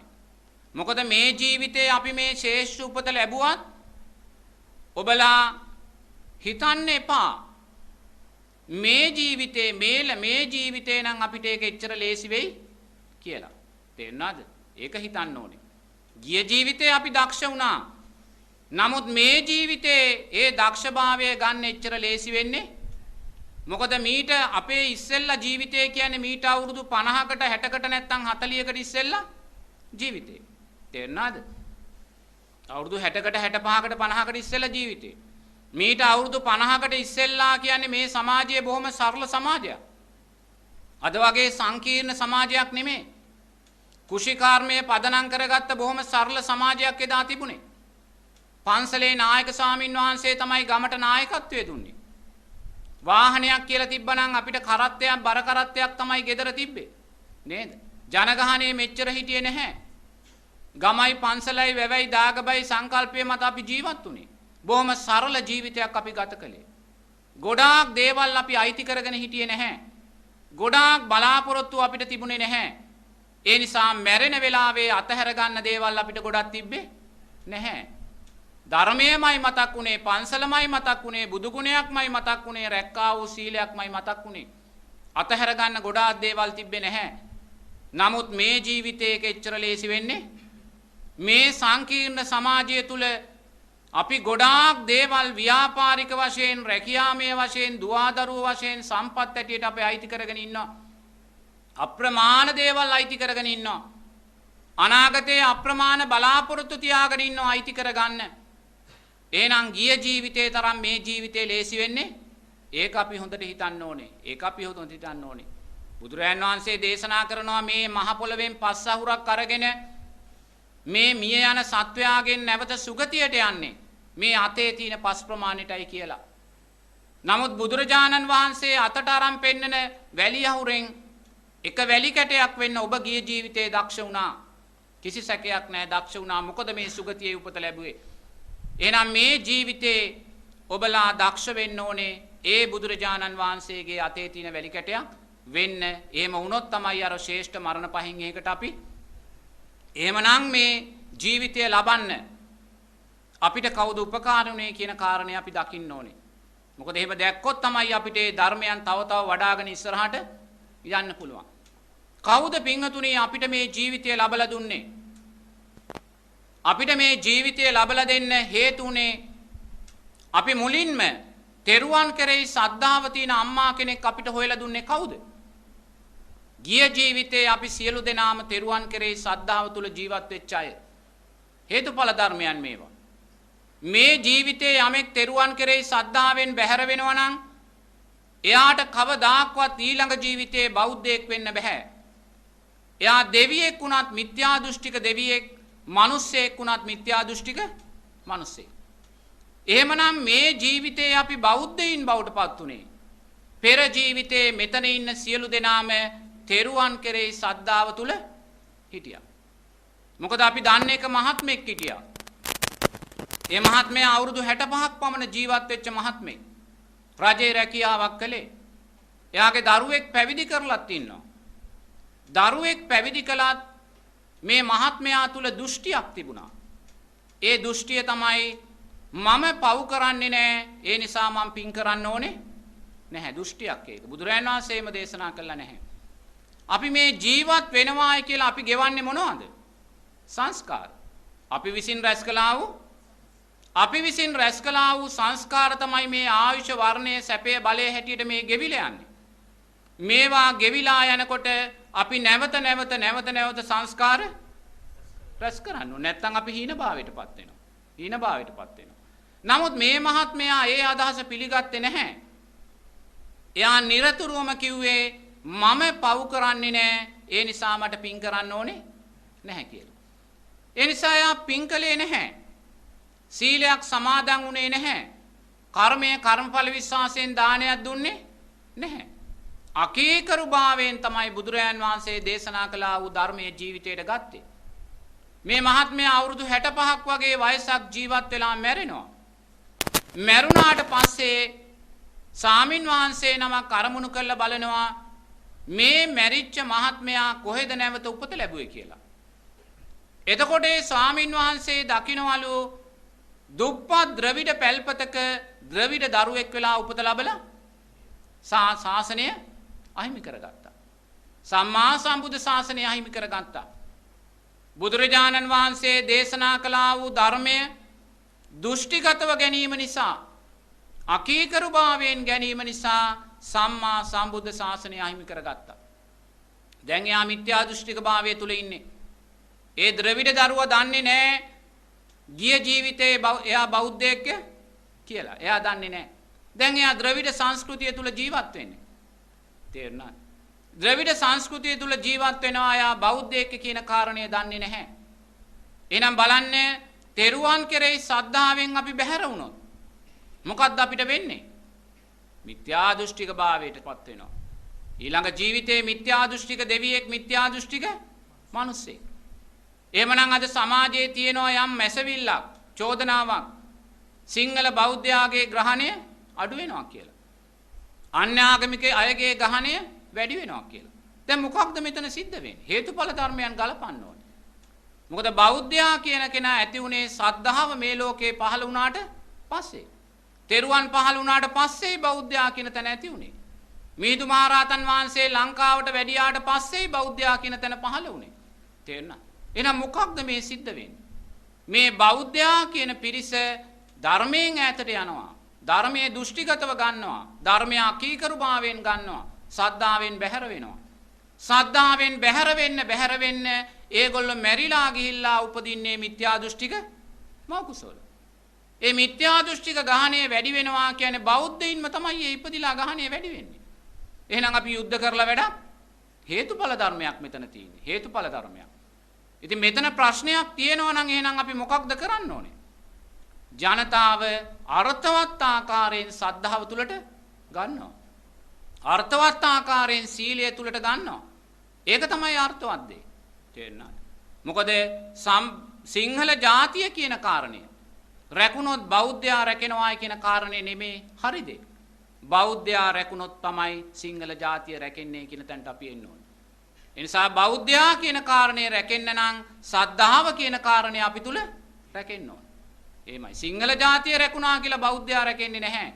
බෞද්ධයා රැකුණොත් තමයි සිංහල ජාතිය. එහෙමනම් ජනතාව අර්ථවත් ආකාරයෙන් තෙරුවන් කෙරෙහි ශ්‍රද්ධාව තුලට කේන්ද්‍රගත කළොත් පමණයි මේ ප්‍රශ්නේ යම් හෝ විසඳුමක් තිබ්බොත්. නමුත් හේතුඵල ධර්මයන් ලෝකේ සිද්ධ වෙන දේවල් අපිට වළක්වන්න බැහැ. තේරුණාද? එහෙනම් බලන්න ඔබලා මේ ජීවිතේ තෙරුවන් කෙරෙහි ශ්‍රද්ධාවට ආවේ කුමක් නිසාද? ගිය ජීවිතේ තෙරුවන් කෙරෙහි ශ්‍රද්ධාව තිබුණා. ලෝකේ යන දිශාවකට ගියේ දැන් අපිට ලෝකේ අදාළ නැහැ. ඔබලා ධර්මයේ තුලින් මේ ලෝකයෙන් ගැලවෙන තැනටයි එන්න ඕනේ. මොකද ලෝකය නිවැරදි කරන්න අපිට බෑ. බුදුරජාණන් වහන්සේටවත් ලෝකය නිවැරදි කරන්න පුළුවන් කමක් තිබ්බේ නැහැ. උන්වහන්සේටත් අවුරුදු 120ක් ඕනනම් ජීවත් වෙන්න තිබ්බා. ඒ 120ක් ජීවත් වෙන්න තීද්දී අවුරුදු 80 දී උන්වහන්සේ පිරිනිවන් පාන්නේ. උන්වහන්සේ දන්නවා උන්වහන්සේටත් ලෝකය හදන්න බැහැ කියන කාරණේ. එහෙනම් නොහැදෙන ලෝකය දැකලා නොහැදෙන ලෝකය කමඨහනක් කරගෙන ලෝකයට හොරෙන් අපි ගැලවිලා යන්නයි අපිට තියෙන්නේ. එතනදී එහෙනම් ඔබ හිතන්නේ ඔබ මේ සද්ධාව කියන කාරණය සකස් කරගත්තේ කුමක් නිසාද? පෙර ජීවිතයේ අපි තෙරුවන් කෙරේ සද්ධාව තුල හිටියා. ඒක පළවෙනි කාරණය. දෙවෙනි කාරණය තමයි පින්වතුනි සීලය. බුදුරජාණන් වහන්සේ දේශනා කරනවා ඔබට ඊළඟ ජීවිතයේ මිනිසෙක් වෙන්න අවශ්‍ය නම් ඔබට ඊළඟ ජීවිතයේ දෙවියෙක් වෙන්න අවශ්‍ය නම් ඔබව දෙවියෙක් බවට මිනිසෙක් බවට පත් කරන්නේ සීලය විසින් කියලා. වෙන කවුරුත් නෙමෙයි. අම්මා තාත්තා අපි කරන වෘත්තිය රැකියාව ව්‍යාපාරය අපේ දේපල නන් නෙමෙයි. ඒවා දුකටමයි අපිව දාන්නේ. දුකටමයි දාන්නේ. උපාදාන පත්‍ය භව උපාදානය වුණොත් දුකටමයි. ඒ නිසා සිල්පද පහ තමයි අපිව නැවත දෙවියෙක් මිනිසෙක් බවට. ඒ නිසාමයි බුදුරජාණන් වහන්සේ දේශනා කරන්නේ මේ ඇස් දෙක ආරක්ෂා කරනවාට වඩා වැඩි වෙහෙසක් සමාදන් වුණා වූ සිල්පදේ ආරක්ෂා කරගන්න ගන්න කියලා. මොකද මේ ඇස් දෙක අන්ධ වුණොත් අපි අවුරුදු 20ක් 30ක් මැරෙනකන් අන්ධභාවයෙන් දුක් විඳිවි. නමුත් ඔබ සීලෙන් දුර්වලභාවයටපත් වුණොත් කල්ප ගානක් සතර අපායේ දුක. ඒකයි බුදුරජාණන් වහන්සේ කියන්නේ දුස්සීල භාවය නිසා ප්‍රමාදී භාවය සකස් වෙනවා. බුදුරජාණන් වහන්සේලා ප්‍රමාදී භාවය කියලා කියන්නේ මේ උදේට නැගිටින්න පරක් වුණා, ඉස්කෝලේට යන්න පරක් වුණා, රැකියාවට යන්න පරක් වුණා කියන කාරණා නෙමෙයි. මේක කියන්නේ බුදුරජාණන් වහන්සේ නමක් සාරාංශක කල්පලක්ෂ ගානක් පෙරම් පුරාගෙන ඉන්න ඕනේ නැහැ. මේ ඉස්කෝලේක ඉන්න ගුරු මහත්මියකට ඒක කියලා දෙන්න. බුදුරජාණන් වහන්සේ ප්‍රමාද භාවය කියලා කියන්නේ මොකද්ද? සත්වයා සතර පායට වැටිලා කල්ප ගණන් ප්‍රමාද වෙනවා. මේ මිනිස්සයෝම තමයි සතර අපාය තුල ඉන්නේ. ඒ නිසා සතර අපායේ තියෙන ද්වේෂය නිසා, ලෝභකම නිසා, මෝහය නිසා සත්වයා කල්ප ගණන් ප්‍රමාද වෙනවා. කල්ප ගණන් ප්‍රමාද වෙනවා. ගොඩේමක් නැහැ. ගොඩේමක් නැහැ. ඒ නිසාමයි බුදුරජාණන් වහන්සේ දේශනා කරන්නේ S2 ආරක්ෂා කරගන්නවාට වඩා වෙහෙසක් සිල්පදයක් ආරක්ෂා කරගන්න ගන්න කියලා. එහෙමනම් ඊළඟ ජීවිතේ ඔබලා දෙවියෙක් බවට, මිනිසෙක් බවට පත් කරන්නේ මේ සිල්පද පහ විසින්. අම්මා තාත්තා නෙමෙයි, හොඳට ඒක තේරුම් ගන්න ඕනේ. මේ සිල්පද පහ විසින්මයි දේවත්වයක්, මනුස්සත්වයක් ඔබට ලබලා දෙන්නේ. එහෙමනම් ඔබ කල්පනා කරන්න මේ ජීවිතේ ඔබට මේ මනුස්ස ජීවිතය ලබලා දෙන්න කවුද ගිය ජීවිතේ උපකාර උනේ? සීලය. සිල්පද පහ. සිල්පද පහමයි. තුන්වෙනි කාරණය තමයි පින්වතුනි දානය. දානය තමයි සත්වයාට ආයුෂ, වර්ණය, සැපය, බලය ලබලා දෙන්නේ. ඒ නිසා ඔබලා මේ විඳින්නේ කුමක්ද මේ ජීවිතය කියලා? ආයුෂ, වර්ණය, සැපය, බලය. එතකොට මේ ආයුෂ, වර්ණය, සැපය, බලය ඔබ කුමක් නිසාද විඳින්නේ? ගිය ජීවිතේ රැස් කළා වූ කුසල් විපාකයන් නිසා. තේරුණාද? ඔබලා දුන්නා වූ කර්මය, කර්මඵල විශ්වාසයෙන් දුන්නා වූ දානයන් නිසා නේද? ඒ දානයන් නිසාමයි ගිය ජීවිතේ, මනුෂ්‍ය ජීවිතයෙන් චුත වෙද්දී මේ ජීවිතේ ප්‍රභූ පවුල්වල උප්පත්තිය සකස් කරගත්තා. සමහර දරුවෙක් ඉන්නවා, එයා දරුවා කාසල් එකේ බබා හම්බ වෙනවා. නමුත් එයාට ගෙදරට ත්‍රී වීල් එකක යන්නවත් මුදල් නැහැ. ත්‍රී වීල් එකේ යන්න සමහර විට ණයට තමයි කාගෙන් හරි සල්ලි ඉල්ලගෙන එන්නේ. නමුත් තවත් දරුවෙක් නවලෝක රෝහලේ හම්බ වෙනවා. නමුත් එයා දරුවා ලෝකෙට බිහි වෙනකොටම ප්‍රකෝටි ගානක දේපලයට අයිති වෙලා. මොකක්ද මේ? සමාජ සාධාරණය නෙමෙයි. අපි කියනවා සමාජ සාධාරණය. මේ සංස්කාර. පෙර ජීවිතේ දානයේ ආනිසංසමයි. දානයේ ආනිසංස ආයුෂ, වර්ණයේ, සැපේ, බලය. දැන් තිරිසන් ලෝකයේ බල්ලෙක් ඉන්නවා. ඒ බල්ලා දඩාවතේ ගිහිල්ලා කන්නේ. හැමතැනම යන තැන ගුටි කනවා. විසි කල්ලා දීලා තියක් තමයි කන්නේ. නමුත් අර ඉහළ පැලැන්තියේ නෝනා ළඟ බල්ලෙකුත් ඒ බල්ලා ළමෙක් විඳින්න නැති උපරිම සැප යන්නේ කාර් එකේ නිදාගන්නේ ඇඳේ සියලුම සැප සම්පත් විඳිනවා. එතකොට මේ බල්ලන්ගේ ලෝකේ සමාජ සාධාරණේද? නැහැ. එහෙනම් මිනිස්යාටත් ඒක ගලප ගන්න ඕනේ. බල්ලාගේ ලෝකේ සමාජ සාධාරණේ නෙමෙයි. අර දඩාවතේ යන බල්ලා පෙර ජීවිතේ මිනිස්සෙක් වෙලා සිල් රැක්කෙත් නැහැ, දන් දුන්නෙත් නැහැ. දෙකම කළේ නැහැ. නමුත් අර ඉහළ නෝනා ළඟ ඉන්න බල්ලා සිල් රැක්කේ නැහැ. නමුත් දන් දුන්නා. දන් දුන්නා. දානයට අදාළව විපාකයට. එතකොට ඒ බල්ලා සැප විඳිනවා කියලා ඒ බල්ලාට ඊර්ෂ්‍යා කළා වැඩක්? හේතුඵල ධර්ම. සංස්කාරය. මොකද සංස්කාරයන් මතයි බුදුරජාණන් වහන්සේ මේ ලෝකයේ පනවන්නේ. තේරෙනවද? ඒ නිසා ඔබලා මේ ජීවිතේ විඳින්නා වූ මේ ආයුෂ, වර්ණයේ, සැපේ, බලය කියන්නේ මොකද්ද? පෙර ජීවිතේ කර්මය, කර්මඵල විශ්වාසයෙන් පූජා කළා වූ දානයන්ගේ ආනිසංස. අම්මා තාත්තා දුන්න දෙයක් නෙමෙයි. ඒක හොඳට තේරුම් ගන්න ඕනේ. අම්මා තාත්තා දුන්න දෙයක් නෙමෙයි. දැන් ඒක දරුවෙක් ඉන්නවා. ඒ දරුවගේ අම්මා තාත්තා දෙන්නම දුප්පත්. නමුත් ඒ දරුවා යන්නේ පොහොසත් දරුවෝ යන ඉස්කෝලේකට. නමුත් ඉස්කෝලේට ගියාට පස්සේ ඒ දරුවා හැම වෙලාවෙම ගෙදර ඇවිල්ලා මැසිවිලි නගනවා. අනේ බලන්නකෝ අම්මේ, ඔයා මේ දුප්පත් තාත්තා කෙනෙක් බැඳගත්ත හින්දා තමයි මට මේ ළමයි මට විහිළු කරනවා මෙහෙමයි කියලා. නමුත් බුදේ මේ දුප්පත් තාත්තා කෙනෙක් බැඳගත්ත නිසා නෙමෙයි මේක උනේ. ඒ දරුවාත් පෙර ජීවිතේ දන් දීලා තිබ්බේ. ඒ දරුවාට අදාළ මව්කුස තමයි ලැබුණේ. නමුත් දුප්පත් තාත්තා කෙනෙක් බැඳගත්ත නිසා නෙමෙයි දරුවට මේ වත්කම් නැතුව ගියේ. ඊට අදාළ මව්කුසකටයි යා බැහැගත්තේ. එහෙනම් මේ ජීවිතේ ඔබලා මේ ආයුෂ, වර්ණයේ, සැපේ, බලය කියලා විඳින්නේ මොකක්ද? ඔබලාම පෙර ජීවිතේ දුන්නා වූ දානයන්ගේ. එහෙමනම් මේ ජීවිතය කියන්නේ කුමක ඵලයක්ද? තෙරුවන් කෙරෙහි ශ්‍රද්ධාවෙත්, සීලෙත්, දානෙත් ඵලෙත්. මේ කාරණා තුන තමයි ඔබලාට මේ අම්මාව සොයලා දුන්නේ, මේ ජීවිතේ තාත්තලාව සොයලා දුන්නේ. අපි හිතනවා අපිට මේ ජීවිතය දුන්නේ අපේ අම්මා තාත්තා කියලා. අම්මා තාත්තා දුන්න ජීවිතයක් නෙමේ මේක. අපි අම්මාගේ මව් කුසට ආවේ අපි කරගත්තා වූ සංස්කාර නිසා. අපි කරගත්තා වූ සංස්කාර නිසා. අපි ගිය ජීවිතේ සිල් රැක්කේ නැත්නම් අපි යන්නේ තිරිසන් අම්මා කෙනෙක්ගේ මව් කුසකට. ඒ නිසා මේ අම්මා තාත්තා දුන්න ජීවිතයක් නෙමේ.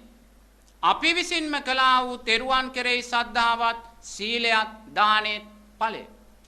එහෙමනම් බුදුරජාණන් වහන්සේ දේශනා කරනවා ඔබේ අම්මා තාත්තාට වඩා ඔබ තෙරුවන් කෙරෙහි සද්ධාවටත් සීලයටත් දානයටත් ගරු කරන්න කියලා.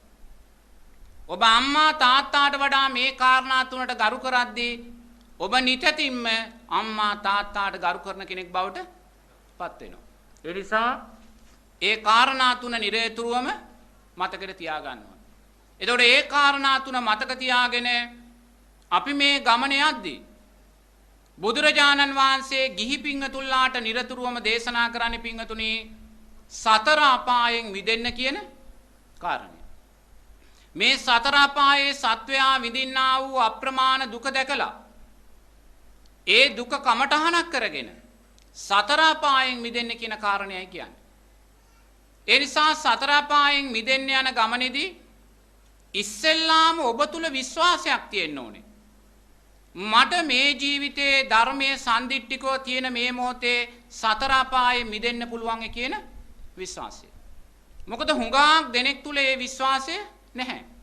මට මේ ජීවිතේ බැරි වුණොත් මට මේ ජීවිතේ පුළුවන් වෙයිද? නෑ මේ දුවදරුවෝ ඉන්නවා මේවා කරනවා මට මේ ජීවිතේ බෑ. මොකක්ද මේ? විචිකිච්ඡාව. සැකය. විචිකිච්ඡාව තියෙන තාක්කල් කවදාකවත් තෙරුවන් කෙරෙහි සද්ධාව සකස් වෙන්නේ හේතුඵල ධර්මයක්. මොකද යමෙක් තෙරුවන් කෙරෙහි අචල සද්ධාව සකස් වුණ වෙලාවේදී විචිකිච්ඡාව එයාගෙන් සම්පූර්ණ බැහැර වෙනවා. බුදුරජාණන් වහන්සේ කෙරෙහි මාර්ගයේ තෙරේ තියෙන සැකය. එනිසා මේ ධර්ම මාර්ගයේ අවබෝධයන් කරා යන්න ඕනේ නම් මුලින්ම විචිකිච්ඡාවෙන් බැහැර වෙන්න ඕනේ. බුදුරජාණන් වහන්සේ දේශනා කරනවා නම් ධර්මයේ සම්දිට්ඨිකව තියෙන තාක්කල් සෝවාන් සකු르දාගාමි අනාගාමි අරිහත් උත්තමයන්ගෙන් මේ ශාසනය හිස් වෙන්නේ නැහැ කියලා ඒ විශ්වාසය අපි තුල තියෙන්න ඕනේ. ඒක තමයි සද්ධාව කියන්නේ. බුදුරජාණන් වහන්සේ පුළුවන් කියද්දී අපි බැහැයි කියනවා නම් සද්ධාව තාම වැඩිලා ප්‍රශ්න තියෙන්නේ එතනයි. තේරෙනවද? ඒ නිසා මුලින්ම විචිකිච්ඡාවෙන් බැහැර වෙන්න ඕනේ. මම පුළුවන් කියන තැනට එන්න ඕනේ. මොකද බුදුරජාණන් වහන්සේ පුළුවන් කියන නමුත් ඒ තැනට ආවට පස්සේ මාන්නේ සකස් කරගන්න යන්න එපා. එහෙනම් මුලින්ම කුමක්ද කරන්න ඕනේ? විචිකිච්ඡාවෙන් බැහැර වෙනවා. විචිකිච්ඡාවෙන් බැහැර වෙනවා.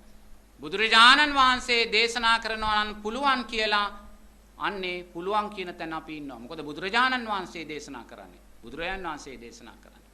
එහෙම ඉඳලා පින්වතුනි ගිහි ජීවිතේ ගත කරනකොට අපි හැම වෙලාවම අර අපි බලාපොරොත්තු නැති කරගන්න යන නරකයි. මොකද ගිහි ජීවිතේ පින්වතුන්ලාට බුදුරජාණන් වහන්සේ දේශනා කරන්නේ සතර අපායන් මිදෙන තැනට කියන තැන නම් අපි හුඟක් වෙලාවට එක පාටම චතුරාර්ය සත්‍ය අවබෝධය කියන තැනට හිත පීඩනවා. ඒ කියන්නේ රහත් වෙනවායි කියන තැන හිත පීඩගෙන තමයි යන්නේ. එහෙම යද්දි මොකද වෙන්නේ? අපි සෝවාන් ඵලයටපත් වෙන්නේ ඉස්සෙල්ලා.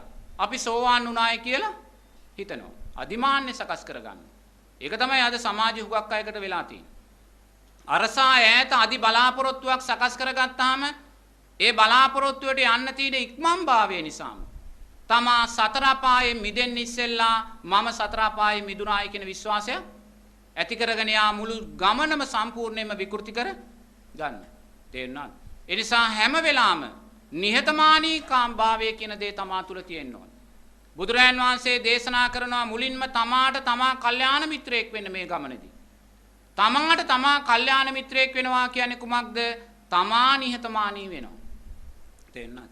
තමා තුල නිහතමානී භාවය නැත්තම් එයා කවදාක්වත් තමාට තාම කල්යාණ මිත්‍රයෙක් වෙලා නැහැ.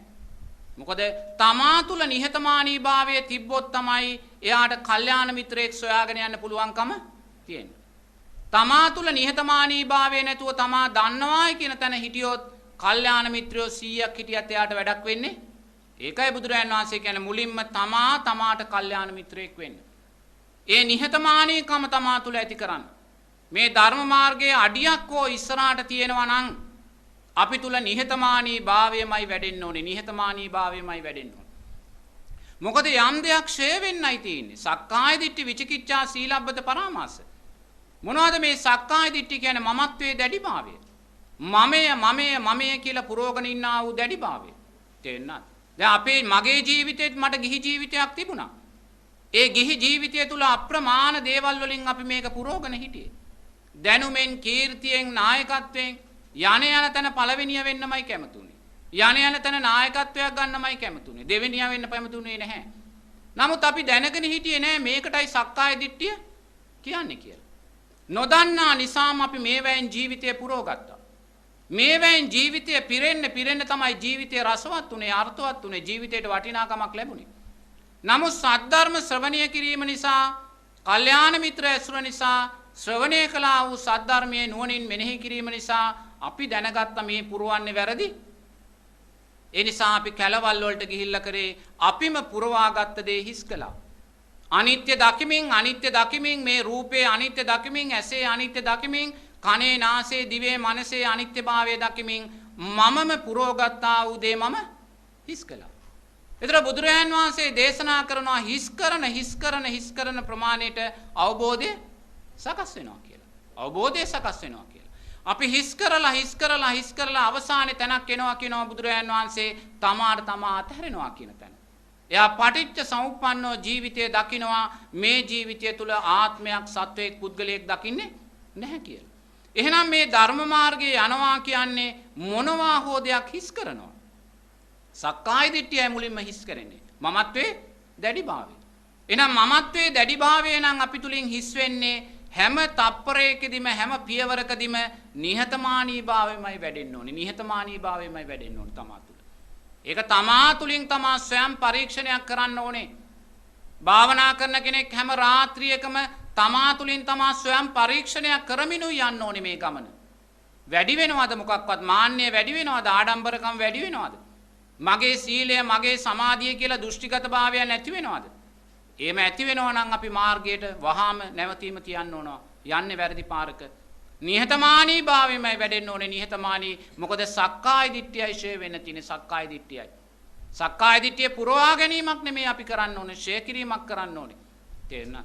එතකොට මේ ආකාරයෙන් මේ ගමනේ යද්දී අපි අපේ පරමාදර්ශී ජීවිත චරිත හැටියට ගන්න ඕනේ කවුද? අනේපිඩි සිටුතුමා, විසාකා උපාසිකාව, අර නකුල මාතා, නකුල පියා වගේ දසදහස් ගණන් වූ උපාසක උපාසිකාවෝ අපේ පරමාදර්ශී චරිත හැටියට ගන්න ඕනේ. බලන්න අනේපිඩි සිටුතුමා කෝටිපති ව්‍යාපාරිකෙක් හැටියට අර ජේත උයන සම්පූර්ණයෙන්ම රන් කාසි වලින් අතුරනවා. මොන සාධනවතෙක්ද? විසාකා මහෝපසකාවගේ කෝටි 80ක් විතර අර මහා මේල පළඳනා විතරක් වටිනවා කියනවා ඒ කාලේ. මොන සාධනවතියක්ද? එතකොට අනිත් දසදහස් ගණන් වූ උපාසක උපාසිකාවෝ හිටියා. වේලුකණ්ඨකී නන්ද මාතාව කියන්නේ අනාගාමී උපාසිකාවක්. උග්ග ගෘහපති කියන්නේ අනාගාමී උපාසිකාවක්. එයාට ගිහි කාලයේ ගෙදර බිරින්දෑවරු 5 දෙනෙක් හිටියා උග්ග ගෘහපතියාගේ. උග්‍ර ගෘහපති බුදුරයන් වහන්සේ ළඟට ගිහිල්ලා අනාගාමී ඵලය අවබෝධ කරගෙන ගෙදර ඇවිල්ලා කියනවා භාර්යාවන් 5 දෙනාක් ඇඳවලා මින් පස්සේ මං ඔබලාත් එක්ක ඇසුරක් නැහැ. ඔබලාට කැමති නම් මේ ගෙදර ඉන්න පුළුවන් මගේ සහෝදරියන් හැටියට. ඔබලා අකමැති කෙනෙක් ඉන්නවා නම් කියන්න මං කැමති කෙනෙක් විවාහ කරලා දෙන්නම් කියලා. එක බිනිදක් කියනවා හොඳයි මට යන්න ඕනේ අහවල් කෙනාත් එක්ක විවාහ වෙන්න ඕනේ කියලා. ගෙන්නලා ඒ දායාද දීලා විවාහ කරලා යවනවා. ඉතුරු බිරින්දෑවරු 4 දෙනා කියනවා සහෝදරියන් වශයෙන් අපි ඔබේ ගෙදර ඉන්නවා. හිටියා එහෙම. තේරුණා? මොකද කාමරාග පටික නැහැ අනාගාමී පුද්ගලයාට. එහෙනම් බලන්න මෙන්න මේ චරිත අපි ආදර්ශයට ගන්න ඕනේ. බිරින්දෑවරු 5 දෙනෙක් හිටිය ගෙදර එක බිරින්දෑවරියෙක් පමණක් විවාහ කරලා දීලා බිරින්දෑවරු 4 දෙනෙක් එක්ක අනාගාමී උපාසකතුමා. එහෙනම් මොකද්ද දැන් අපිට තියෙන ප්‍රශ්නේ නේද? මොකද්ද ප්‍රශ්නේ? එක බිරිඳක් එක දරුවෙක් ඉන්නේ නේ දරුවෝ දෙතුන් දෙනා ඉන්නේ. එහෙනම් මෙන්න මේ තැන අපි දකින්න ඕනේ. මෙන්න මේ චරිත අපි පරමාදර්ශී චරිත කරලා ගන්න ඕනේ. මේ පරමාදර්ශී චරිත එක්ක අපි මනසින් ජීවත් වෙන්න ඕනේ. තේරෙනවද? අපි නිරතුරුවම මනසින් ජීවත් වෙන්නේ මේ වර්තමාන සමාජයේ ඉන්න එක් ධර්මයේ කාමච්ඡන්දයන් වඩන චරිත. නේද? එහෙනම් මේ චරිත වලින් බැහැර වෙලා ඒ අතීතයේ හිටියා වූ පරමාදර්ශී චරිතත් එක්ක අපි මනසින් ජීවත් වෙන්න, ඒගොල්ලොත් එක්ක මනසින් අසුරු කරන්න, කතා බහ කරන්න. ඒගොල්ලන් ගත කළා වූ ජීවිතය දකින්න. විවාහ වෙලා දරුව මුණුපුරන් හදමින්, ආගමික යුතුයකම් ඉටු කරමින්, ශාසනයේ අග්‍රදායිකාව අග්‍රදායකයා හැටියට කළා වූ යුතුයකම් දකිමින් ඒ චර්යාවන් ජීවිතයට හුරු කරගන්න. අනේපිඩි සිටුතුමා යම්සේද ජීවත් වුණේ මමත් ඒසේ ජීවත් වෙනවා කියලා චිත්තයක් සකස් කරගන්න. විසාකා සිටුතුමිය යම්සේද ජීවත් වුණේ එවැනි චිත්තයක් සකස් කරගන්නවායි කියලා ජීවත් වෙන්න. යම් අතහැරීමක් දේ අය තුල තිබ්බේ. ඒ අතහැරීම මගේ ජීවිතයටත් එකතු කරගන්නවා කියලා දකින්න. විසාකා උපාසිකාව දවසක් එයාගේ පළවෙනි මේල පළඳනාව විකුල්ල පූර්වාරාමේ හදනවා. ඒ මේල පළඳනාව අහිමි වුණාට පස්සේ එයාට තවත් මේල පළඳනාවක් ලැබෙනවා. ඒක අච්චර වටිනාකම නැහැ. දවසක් විසාකා උපාසිකාව සේවිකාවන් එක්ක යනවා බුදුරජාණන් වහන්සේ බැහැ දකින්න පූර්වාරාමෙට. ගිහිල්ලා බුදුරජාණන් වහන්සේ වන්දනා කරන්න ඉස්සෙල්ලා අර පළඳනාව ගල්වලා තියෙනවා මේසයක් උඩ හරි කොහේ හරි තියන්නේ නැති. තියලා බුදුරජාණන් වහන්සේ වන්දනා කරලා බණ අහලා අර උපන් සද්ධාව නිසාම මේල පළඳනාව නැවත අරගෙන ඉන්න අමතක වෙනවා. දාලා ඉන්නේ පූර්වාරාම. ගෙදර ගියාට පස්සේ සේවිකාවගෙන් අහන ඔබ මේල පළඳනාව ගෙනාවද කියලා. එතකොට කියනවා නෑ මට අමතකුණා කියලා. ඒ වෙලාවේ විසාකා උපාසිකාව කියනවා ඔබ යන්න පූර්වාරාමයට. ගිහිල්ලා මේල පළඳනාව තිබුණ තැන එහෙම්මම තිබ්බොත් අරගෙන එන්න. ඒක ආනන්ද ස්වාමීන් වහන්සේ ආරක්ෂාවට කොහේ හරි අරන් තියලා නම් ඒක ශාසනයට පූජා කළා කියලා එන්න. ඒක නැවත අරන් එන්න. නමුත් එදා පූර්වාරාමයට යනකොට ආනන්ද ස්වාමීන් වහන්සේ ඒක අරන් තියලා ආපුවාම ආරක්ෂාව නැති වෙයි කියලා. නමුත් ඒ වෙලාවේ අර සේවිකාව එක හිතෙන් ශාසනයට පූජා කළා. අන්න ඒක තමයි සෝවාන් කෙනාගේ අත්හැරීම. තිබුණොත් අරගෙන එනවා. අහිමුණා කියලා ඒක දුකක් සකස් කරගන්නේ නැහැ. අපි පන්සලට යනවා. සෙරෙප්පු දෙක ගලවලා පන්සල ඇතුළට යනවා. නමුත් එනකොට සෙරෙප්පු දෙක නැති වෙලා. නැති වුණා කියලා යා ගැටෙන්න යන්නේ. ආයිමත් හොයන්න ගත්ත ඇයට බයින්න දොස් කියන්න යන්නේ නැහැ. Tamanට අයිති දේ නැති වෙනවාමයි නැති වෙන ස්වභාවයෙන් යුක්තයි.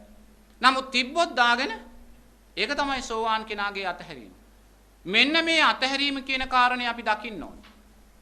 තිබ්බොත් ගන්නවා නැති වුණා කියලා ගැටෙන්න යන්නේ නැහැ. මොකද්ද මේ සියලු දේම නැති වෙන ස්වභාවයෙන් යුක්තයි.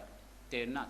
මෙන්න මේ ආකාරයෙන් දකිමින් එයා මේ ගමනේ යද්දී බුදුරජාන් වහන්සේ දේශනා කරනවා යමෙක් සෝවාන් ඵලයටපත් වෙන්න සතර අපායෙන් මිදෙන්න එයාට කාරණා තුනක් අවශ්‍ය වෙනවා කියලා.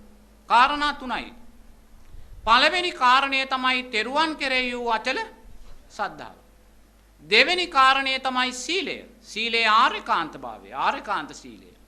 තුන්වෙනි කාරණය තමයි පංච උපාදානස්කන්ධේ අනිත්‍ය භාවය. ඒතර බලන්න දැන් මේ කාරණා තුන කොච්චර සරල කාරණා තුනක්ද කියලා. දැන් අපි ජීවිතය කියලා මේ ජීවත් වෙන්න කොච්චරනම් අපහසු දේවල් කරනවද? රැකියාවක් උදෙසා, ව්‍යාපාරයක් උදෙසා, දරුවෙකුට උගන්වා ගැනීම උදෙසා අම්මා කෙනෙක්, තාත්තා කෙනෙක් කොයිසා දුක් අන්තරාවක් කරනවා. රට පාලනය කරන පාලක මහත්මෙක් බලය රැක ගන්න කොච්චර මහන්සියක් විඳිනවද? කොයි දේ වුණත් රැක ගන්න මිනිස්සයා කොච්චර වෙහෙසක් පීඩාවක් නිදි මරාගෙන ජීවිතේ පරදුවට කරලා කරනවද නේ? නමුත් බුදුරජාණන් වහන්සේ දේශනා කරනවා මේසා සරල කාරණා තුනකින් මේ භව ගමන උපරිමාත්ම භාව හතකට සීමා කරගන්න. එහෙම කියලා බුදුරජාණන් වහන්සේ මහ පොළොවෙන් පස් අහුරක් අරගෙන කියනවා සෝවාන් ඵලයටපත් උන කෙනා තව විඳින්න තියෙන දුක කොච්චරද? මේ අතේ තියෙන පස් ප්‍රමාණය. මහ පොළවේ තියෙන පස් ප්‍රමාණයට එයා දුක් විඳලා තියෙනවා. අතේ තියෙන පස් ප්‍රමාණයේ දුක් ටිකයි තව විඳින්න යාට තියෙන්නේ. එහෙනම් බලන්න කොයිසානම් සරල තැනක්ද බුදුරජාණන් වහන්සේ අපිට දේශනා කරන්නේ. විවාහ ජීවිතයක් ගත කරනවා, ව්‍යාපාරික ජීවිතයක්, රැකී ආරක්ෂා ජීවිතයක් ගත කරනවට වඩා කොයිසානම් සරල තැනක්ද? නමුත් බලන්න අපිට සම්මා සම්බුද්ධ ශාසන ලක්ෂ ගාණක් පසු කරලා ඇවිල්ලත් මේ සරල කන තියෙන තැනට අපිට තාම එන්න ලැබුණේ නැහැ. තාම අපිට තෙරුවන් කරේ අචල සද්ධාව සකස් කරගන්න බැරි වුණා. ඔබලා මේ මොහොතේ මගෙන් බණ අහනවා වගේ සංසාරයේ බුදුරජාණන් වහන්සේලාගෙනුත් බණ අහලා තියෙනවා. අසුරු මහා ශ්‍රාවකයන් වහන්සේලාගෙනුත් බණ අහලා තියෙනවා. රහතන් වහන්සේලාගෙනුත් බණ අහලා. නමුත් අපිට තෙරුවන් කෙරේ අචල සද්ධාවත් සිල්පද පහ ආරේකාන්ත සීලයක් හැටියටත් පංච උපාදානස්කන්ධයේ අනිත්‍යභාවයත් තාම දකින්න දක්ෂ උනේ නැහැ. අපි අවංකව දකින්න ඕනේ ඒක බැරි වුණායි කියන කාරණේ. එහෙමනම් එතනදී පින්වතුනි මුලින්ම අපි සකස් කරගන්න ඕනේ කුමක්ද? තෙරුවන් කෙරෙහි වූ අචල සද්ධාව. බුදුරජාණන් වහන්සේ කෙරෙහි අචල සද්ධාව සකස් කරගන්නවා. ධර්ම රත්නය කෙරෙහි සංඝ රත්නය. බුදුරජාණන් වහන්සේ කෙරෙහි අචල සද්ධාව සකස් වුණ තැනදී එයා තුල ඉබේම පින්වතුනි ධර්ම රත්නය කෙරෙහි සංඝ රත්නය කෙරෙහි සද්ධාව සකස් වෙනවා. ඒ පිළිබඳ සැකයක් නැහැ. ඒ නිසා බුදුරජාණන් වහන්සේ කෙරෙහි අචල සද්ධාව සකස් කරගන්න බුදුරජාණන් වහන්සේගේ මහා කරුණාව මහා ඥානයන්ගේ ගුණයන් මනසින් දකින්න. දැන් බලන්න මේසා අපි මේ සැනසෙල්ලක් ලබන්නේ කවුරු නිසාද? බුදුරජාණන් වහන්සේ නිසා. අර මං කිව්වා වූ කෝටි ප්‍රකෝටි ගාණක් වූ මිත්‍යා දෘෂ්ටික ලෝකයට මෙවැනි සැනසෙල්ලක් තියනවද?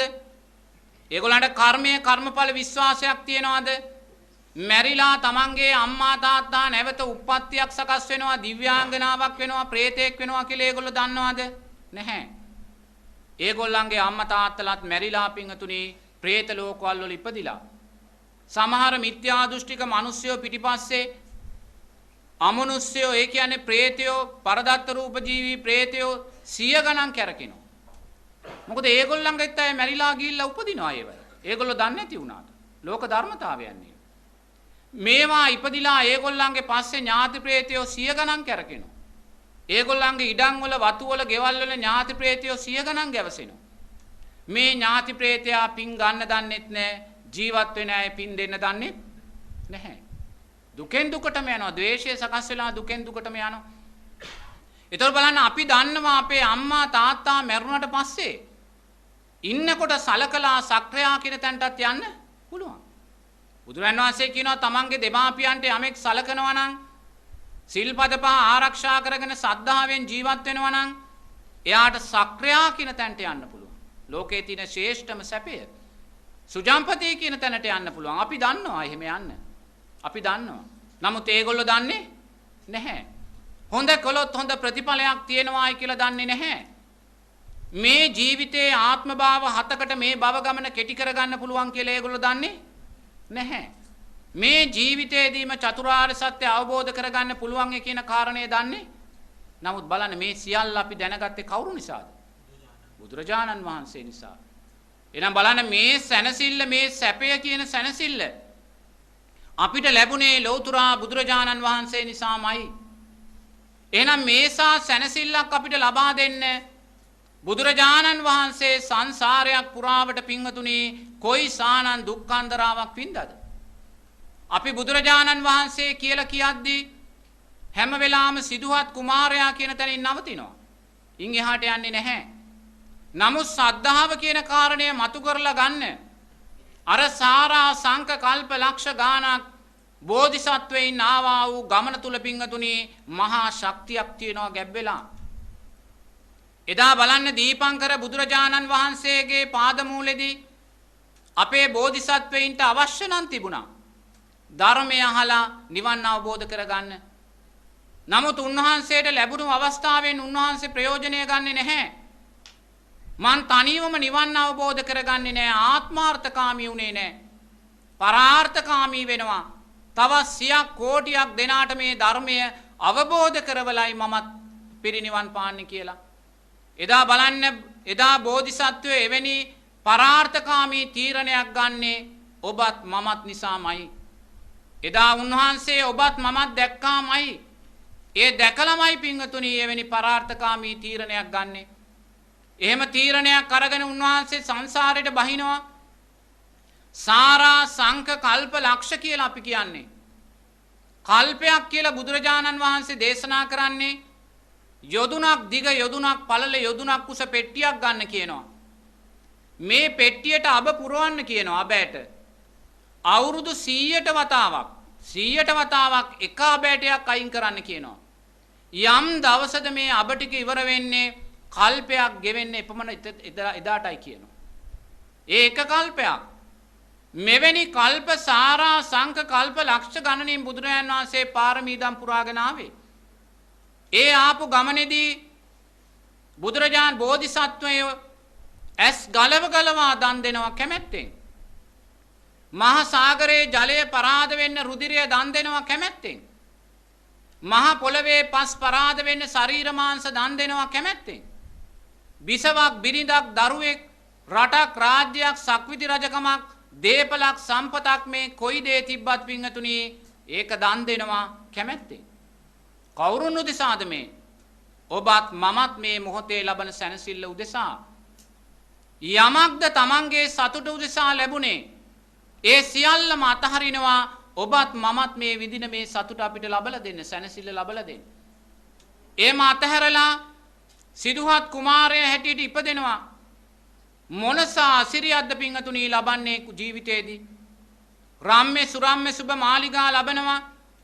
සක්විති රජකමේ උරුමය ලබනවා. අර යසෝදරාව රාහුල වගේ බිරිඳක් දරුවෝ ලබනවා. මේ ලෝකේ මිනිස්සෙක් ලබන්න තියෙන ඉහළම සැප සම්පත් ලබනවා. මේ සියලුම යස ඉසුරු අර උදේට එළියට දාන කෙළපිඩක් වගේ එළියට දැම්මේ. අපිට පුළුවන් ද අපේ දරුවා පාසලට ගිහිල්ලා පැයක් ප්‍රමාද වුණොත් නොසැලී ඉන්න අපිට පුළුවන්ද? ගෙයක් දොරක් වහලා සතියක් අපිට ගමනක් යන්න පුළුවන්ද? එදා උපන් රාහුල දරුවාගේ මූණ පමණයි බැලුවේ. මේ සියල්ල අතහැරලා පිංගතුණි අබිනිෂ්ක්‍රමණය කරනවා. කවුරු දෙසාද? ඔබටත් මටත් මේ සැනසෙල්ල ලබලා දෙන්න. එහෙම 6 අවුරුද්දක් අප්‍රමාණ දුක් විඳිනවා. බුදුරජාණන් වහන්සේ පසු කාලීනව ආනන්ද ස්වාමීන් වහන්සේට කියනවා ආනන්ද මම මේ 6 අවුරුද්ද පුරාවට වින්දා මේ ලෝකයේ කිසිම බ්‍රහ්මයෙකුට මිනිස්සෙකුට දෙවියෙකුට විඳින්න බෑ කියලා. මට ගුරුවරයෙක් හිටියේ නෑ. පතපොත තිබුණේ නෑ. මාර්ගය අහගන්න කෙනෙක් හිටියේ නෑ. මම හිතුවේ දුක තුලින්මයි දුක ජය ගන්න පුළුවන් කියලා. ඒ නිසා මම මේ ශරීරයට අප්‍රමාණ දුක් දුන්නා ආනන්ද අප්‍රමාණ දුක් දුන්නා. එදා උදරය කියලා පිටකොන්ද කියලා දෙකක් මට තිබුණේ නැහැ. උදරය අත ගන්නකොට මට පිටකොන්දයි අහුනේ. පිටකොන්ද අත ගන්නකොට මට උදරයයි අහුනේ. ඒසා ආනන්ද මම මේ ශරීරයට දුක් දුන්නා කියලා බුදුරයන් වහන්සේ පසු කාලීනව කියනවා. මං සමහර දාට එක කඩල ඇටයක් විතරයි වැළඳුවේ. සමහර දාට මං එක මුං ඇටයක් විතරයි වැළඳුවේ. සමහර දාට මං එක බත් ඇටයක් විතරයි වැළඳුවේ. ඊට වඩා දෙයක් මම මේ කුසට දුන්නේ නැහැ. දුක තුලින්මයි දුක ජය ගන්නවා කියලා මං හිතුවේ. මෙහෙම ශරීරයට දුක් දෙනකොට මාව කලන්තේ දාලා වැටෙනවා. මං බඩ ගාගෙන ආනන්ද ගොපලු ගාල් වලට ගිහිල්ලා අර ගොපලු දරුවා අයින් වෙනකන් ඉඳලා අර හරක්ගේ තනපුඩු වලට කට තියාගෙන කිරි උරා බිව්වා කියනවා. නැගිටින්න පණ නැහැ. ඒ හරක් පයින් ගහනකොට මං වැටිලා දින ගණන් සති ගණන් කලන්තේ දාලා හිටියා කියනවා. නැවත කලන්තේ මිදිලා පණ එනකොට නැගිටින්න පණ නැහැ. මං බඩ ගාගෙන ගිහිල්ලා අර ගව ගාලේ තිබ්බේ හරක් පැටවු දාලා තිබ්බේ කහපාට අසූචි වැළඳුවා කියනවා. ඒ අසූචි වැළඳද්දිත් ආනන්ද මට අපුලක් දුකක් දැනුනේ නැහැ කියනවා. මේ සූත්‍රයකින් බුදුරජාන් වහන්සේ දේශනා කරන්නේ හරක් පැටිය දාපු කහපාට අසූචි ටික වළඳද්දිත් උන්වහන්සේට අපුලක් දුකක් නොදැනුනේ පිංගතුණි. ඔබත් මමත් මේ විඳින්නා වූ සැනසෙල්ල ලබලා දෙන්න. ඔබත් මමත් විඳින්නා වූ මේ සැනසෙල්ල ලබලා දෙන්නයි. ඒසා දුක් කන්දරාවක් විඳලා අවසානයේ උන්වහන්සේ අවබෝධ කරගන්නවා දකින්නවා දුක තුලින් දුක ජය ගන්න බැහැ කියලා. දුක තුලින් දුක ජය ගන්න බැහැ කියලා උන්වහන්සේ මධ්‍යම ප්‍රතිපදාවට එනවා. මධ්‍යම ප්‍රතිපදාවට ඇවිල්ලා අර සුජාතාවගේ කිරිපිඩු දාණය වළඳලා මොකද කරන්නේ? ජයශ්‍රී මහා බෝධි මූලේ වාඩි වෙලා චිත්තයක් ඇති කර ගන්නවා. අදිෂ්ඨානයක් ඇති කර ගන්නවා. මොකද්ද ඒ අදිෂ්ඨානය? මේ ලේ මස් සම් මැටනහර වියලේවා මම සම්මා සම්බෝධි අවබෝධයෙන් තොරව නැගිටින්නේ නැහැ කියලා අදිෂ්ඨානයක්. මොකක්ද ඒ කරන්නේ? ජීවිතේ මරණයට දානවා. ජයශ්‍රී මහා බෝධි මූලෙදි පිංගතුණි බෝධි සත්වයින් ජීවිතේ මරණයට දැම්මා. ජීවිතේ මරණයට දැම්මා කියන්නේ පංච උපාදානස්කන්ධය අතහැරුණා. පංච උපාදානස්කන්ධය අතහැරුණා කියන්නේ මොකක්ද? රූපයට තියෙන කැමැත්ත, විඳීමට තියෙන කැමැත්ත, හඳුනා ගැනීමට චේතනාවට විඥාණයට තියෙනා වූ කැමැත්ත අතහැරුණා. පංච උපාදානස්කන්ධය අතහැරෙන මොහොතේ අන්න චතුරාර්ය සත්‍ය ධර්මය සම්මා සම්බුද්ධ ඥානයත් ලැබෙනවා. එහෙනම් බලන්නකො මේ සම්මා සම්බුද්ධ ඥානය අසිරිය ලබන්න ඒ බෝධිසත්වයින් ජයශ්‍රී මහා බෝධි මූලෙදී ජීවිතයේ මරණයට දැම්මා. ජීවිතයේ මරණයට දාලා ලබාගත්තා වූ අවබෝධයක ඵලයයි පිංගතුණි අපි මේ ලබන්නේ. එහෙමනම් දැන් කල්පනා කරන්න සාරා සංඝ කල්ප ලක්ෂ ගාණක් ආවා වූ මේ ගමනේදී මහා සාගරයේ ජලය පරාද වෙන්න රුධිරය දන් දුන්නා නම් මහා පොළවේ පස් පරාද වෙන්න ශරීර මාංශ දන් දුන්නා නම් ඇස් ගලව ගලවා දන් දුන්නා නම් ඔබ කල්පනා කරන්න මේ සම්මා සම්බුද්ධ රාජ්‍ය උදෙසා ලක්ෂ කී වාරක් බෝධිසත්වයෝ ජීවිතේ මරණයට දාන්නේ නැද්ද? ලක්ෂ කී වාරයක් මරණයට දාන්නේ නැද්ද? මහා සාගරයේ ජලය පරාද වෙන්න රුධිරය දන් දුන්නා. ලක්ෂ කී වතාවක් මරණයට දාන්නේ නැද්ද? එහෙනම් ඒසා ලක්ෂ වාරයක් පිංගතුනි මරණයට තමන්ගේ ජීවිතය ලබලා දාලා ලබාගත්තා වූ අවබෝධයක ඵලයේ සැනසෙල්ලයි අපි මේ ලබන්නේ. එහෙම කල්පනා කරලා මේ ලබාගත්තා වූ සම්මා සම්බුද්ධ රාජ්‍යය තුල අවුරුදු 45ක් කුමක්ද උන්වහන්සේ කරන්නේ? ඔබ මම වගේ අසරණ සත්වයින්ට භව නිරෝධයට යන පාරමයි කියලා දුන්නේ. අවසාන මොහොතේ පිරිනිවන් මංචකේ සැතපීලා උන්වහන්සේ මොකක්ද කියන්නේ? සියලු සංස්කාරයෝ අනිත්‍යයි. සංස්කාරයෝ කියලා කියන්නේ මොකද්ද? කුසල් සහ අකුසල් සියලුම දෙයට. කුසල් සංස්කාරයනුත් අනිත්‍යයි මහණෙනි. අකුසල් සංස්කාරයනුත් අනිත්‍යයි. ඒ නිසා මේ සංස්කාරයන්ට බැඳෙන්න එපා. සංස්කාරයන්ට බැඳෙන්න එපා. හිස ගිනිගත්තේ කේගිනි නිවන්නේ යම්සේද භව නිරෝධයම සාක්ෂාත් කරගන්න, භව නිරෝධයම සාක්ෂාත් කරගන්න කියලා කියන්නේ. උන්වහන්සේ කිව්වේ නෑ අහවල් දිව්‍ය තලයේ සැප තියෙනවා, අහවල් බ්‍රහ්ම තලයේ සැප තියෙනවා, නැත්නම් ලොකු ගෙයක් දොරක් හදාගෙන හොඳට දරුවන්ට උගන්වන්න එතන සැප තියෙනවා කියලා බුදුරජාණන් වහන්සේ කිව්වේ නෑ. ඇයි එහෙම නොකිව්වේ පින්වතුනි? එහෙම කිව්වා නම් අපි ඒ සැපය තුල හිත පිහිටනවා. ඒ දිව්‍ය තලයේ බ්‍රහ්ම තලයේ තුල හිත පිහිටනවා. හිත පිහිටලා පින්කම් කරලා අපි ඒ දිව්‍ය තලයේ උපතක් ලබනවා, බ්‍රහ්ම තලයේ උපතක්. නමුත් කවදා හරි දවසක පින්වතුනි අති දීර්ඝ වූ අබුද්ධෝත්පාද කාලවල වල අපි ආයිමත් පල්ලෙහාට වැටෙනවා. එහෙමනම් පින්වතුනි බුදුරජාණන් වහන්සේ තව අවුරුදු ලක්ෂ ගාණක් අනාගතයට ගිහිල්ලා අපි දුකට වැටෙනවා දකින්න කැමති උනේ මොනසා මහා කරුණාවක්ද පින්වතුනි? මොනසා මහා කරුණාවක්ද? ඒ මොහොතේ විතරක් නෙමේ, තව අවුරුදු ලක්ෂ ගාණක් හරි ගිහිල්ලා තව කොච්චර කල් ගිහිල්ලා හරි අපි දුකට වැටෙනවා දකින්න බුදුරජාණන් වහන්සේ කැමති උනේ නැහැ. ඒ නිසාමයි 45 වසර පුරාවට අර ශ්‍රී පතුල් වල දියපට්ටා මතු වෙනකන්, කරකට මතු වෙනකන් පයින් වැඩම කරමින් ගමන් කළේ පින්වතුනි. අනේ අපි දුකට වැටෙනවා දකින්න කැමති උනේ නැහැ. දුකට වැටෙනවා දකින්න කැමති උනේ නැහැ. තේරුණා? එසා මොනසා අයෝමේ කරුණා ගුණයක්ද? මේ කරුණා ගුණය අපේ අම්මා තුල තාත්තා තුල තිබුණද? නැහැ. අම්මා තාත්තා අපිට ආදරේ නිසාම පාර කිව්වේ දුක වැඩෙන දිශාවටමයි. මටත් අම්මා කෙනෙක් හිටියා, තාත්තා කෙනෙක් හිටියා. ඒ අම්මා තාත්තා හැමදාම මට කිව්වේ හොඳට ඉගෙන ගන්න, හොඳ රැකියාවක් කරන්න, හොඳ විවාහයක් වෙන්න, හොඳ සමාජ තත්වයක් ඇති කරගන්න කියලා. නමුත් මට තේරුණා මේ අම්මා තාත්තා පාර කියන්නේ දුකටයි කියලා. නමුත් මගේ අනිත් සහෝදරයන්ට ඒක තේරුනේ නැහැ. ඒ අම්මා තාත්තා කියපු දේ දේව භාෂිතයක් හැටියට ඒගොල්ලෝ පිළිගත්තා. ඒ නිසා මේ මොහොතේ දුවා දරුවන් හදාගෙන යම් බැඳීමක් තුල ජීවත් වෙනවාද, ඒ සියලු බැඳීම් වලට යටත්ව ඒගොල්ලෝ ජීවත් වෙනවා.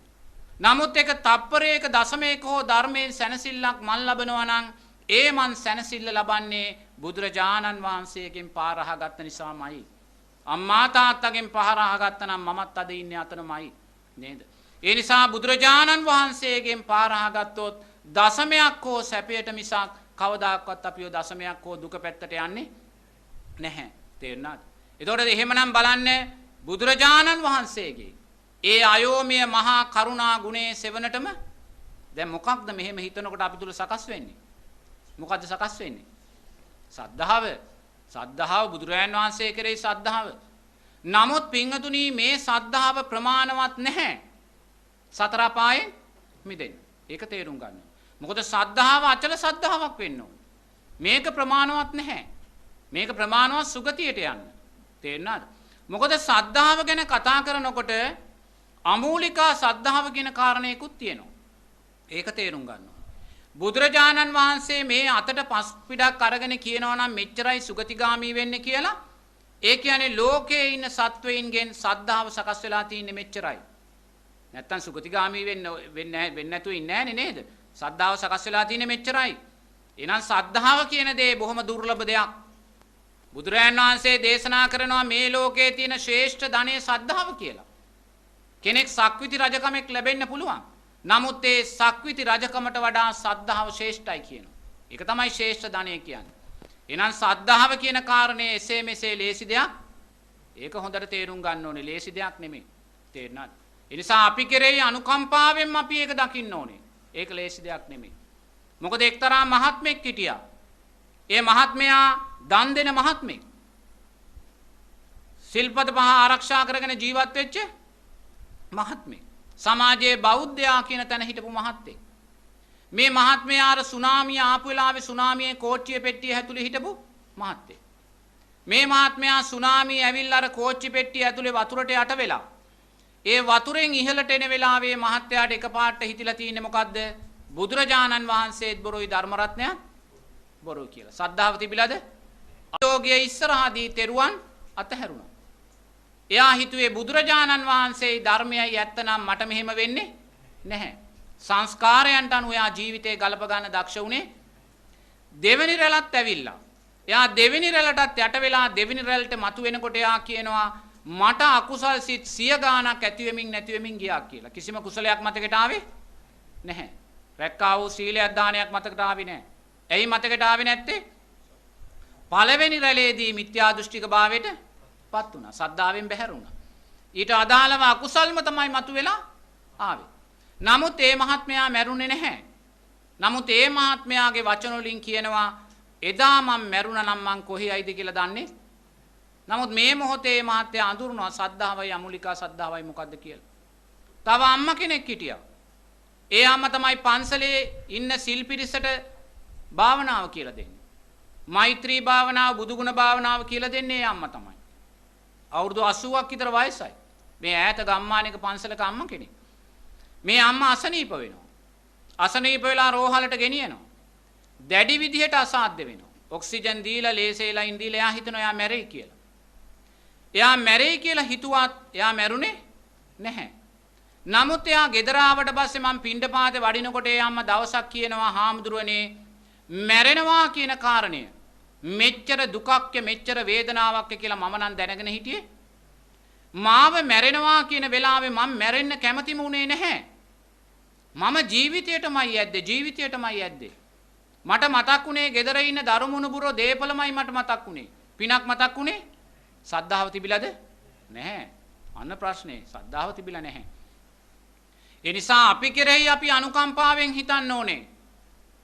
අපිට මැරෙන්න බයක් තියෙනවා නම් මැරෙනවායි කියන කාරණේට අපි බය නම් අපි කෙරෙහි අනුකම්පාවෙන් හිතන්න ඕනේ. තාම සද්ධාව කියන දේ සකස් වෙලා නැහැ.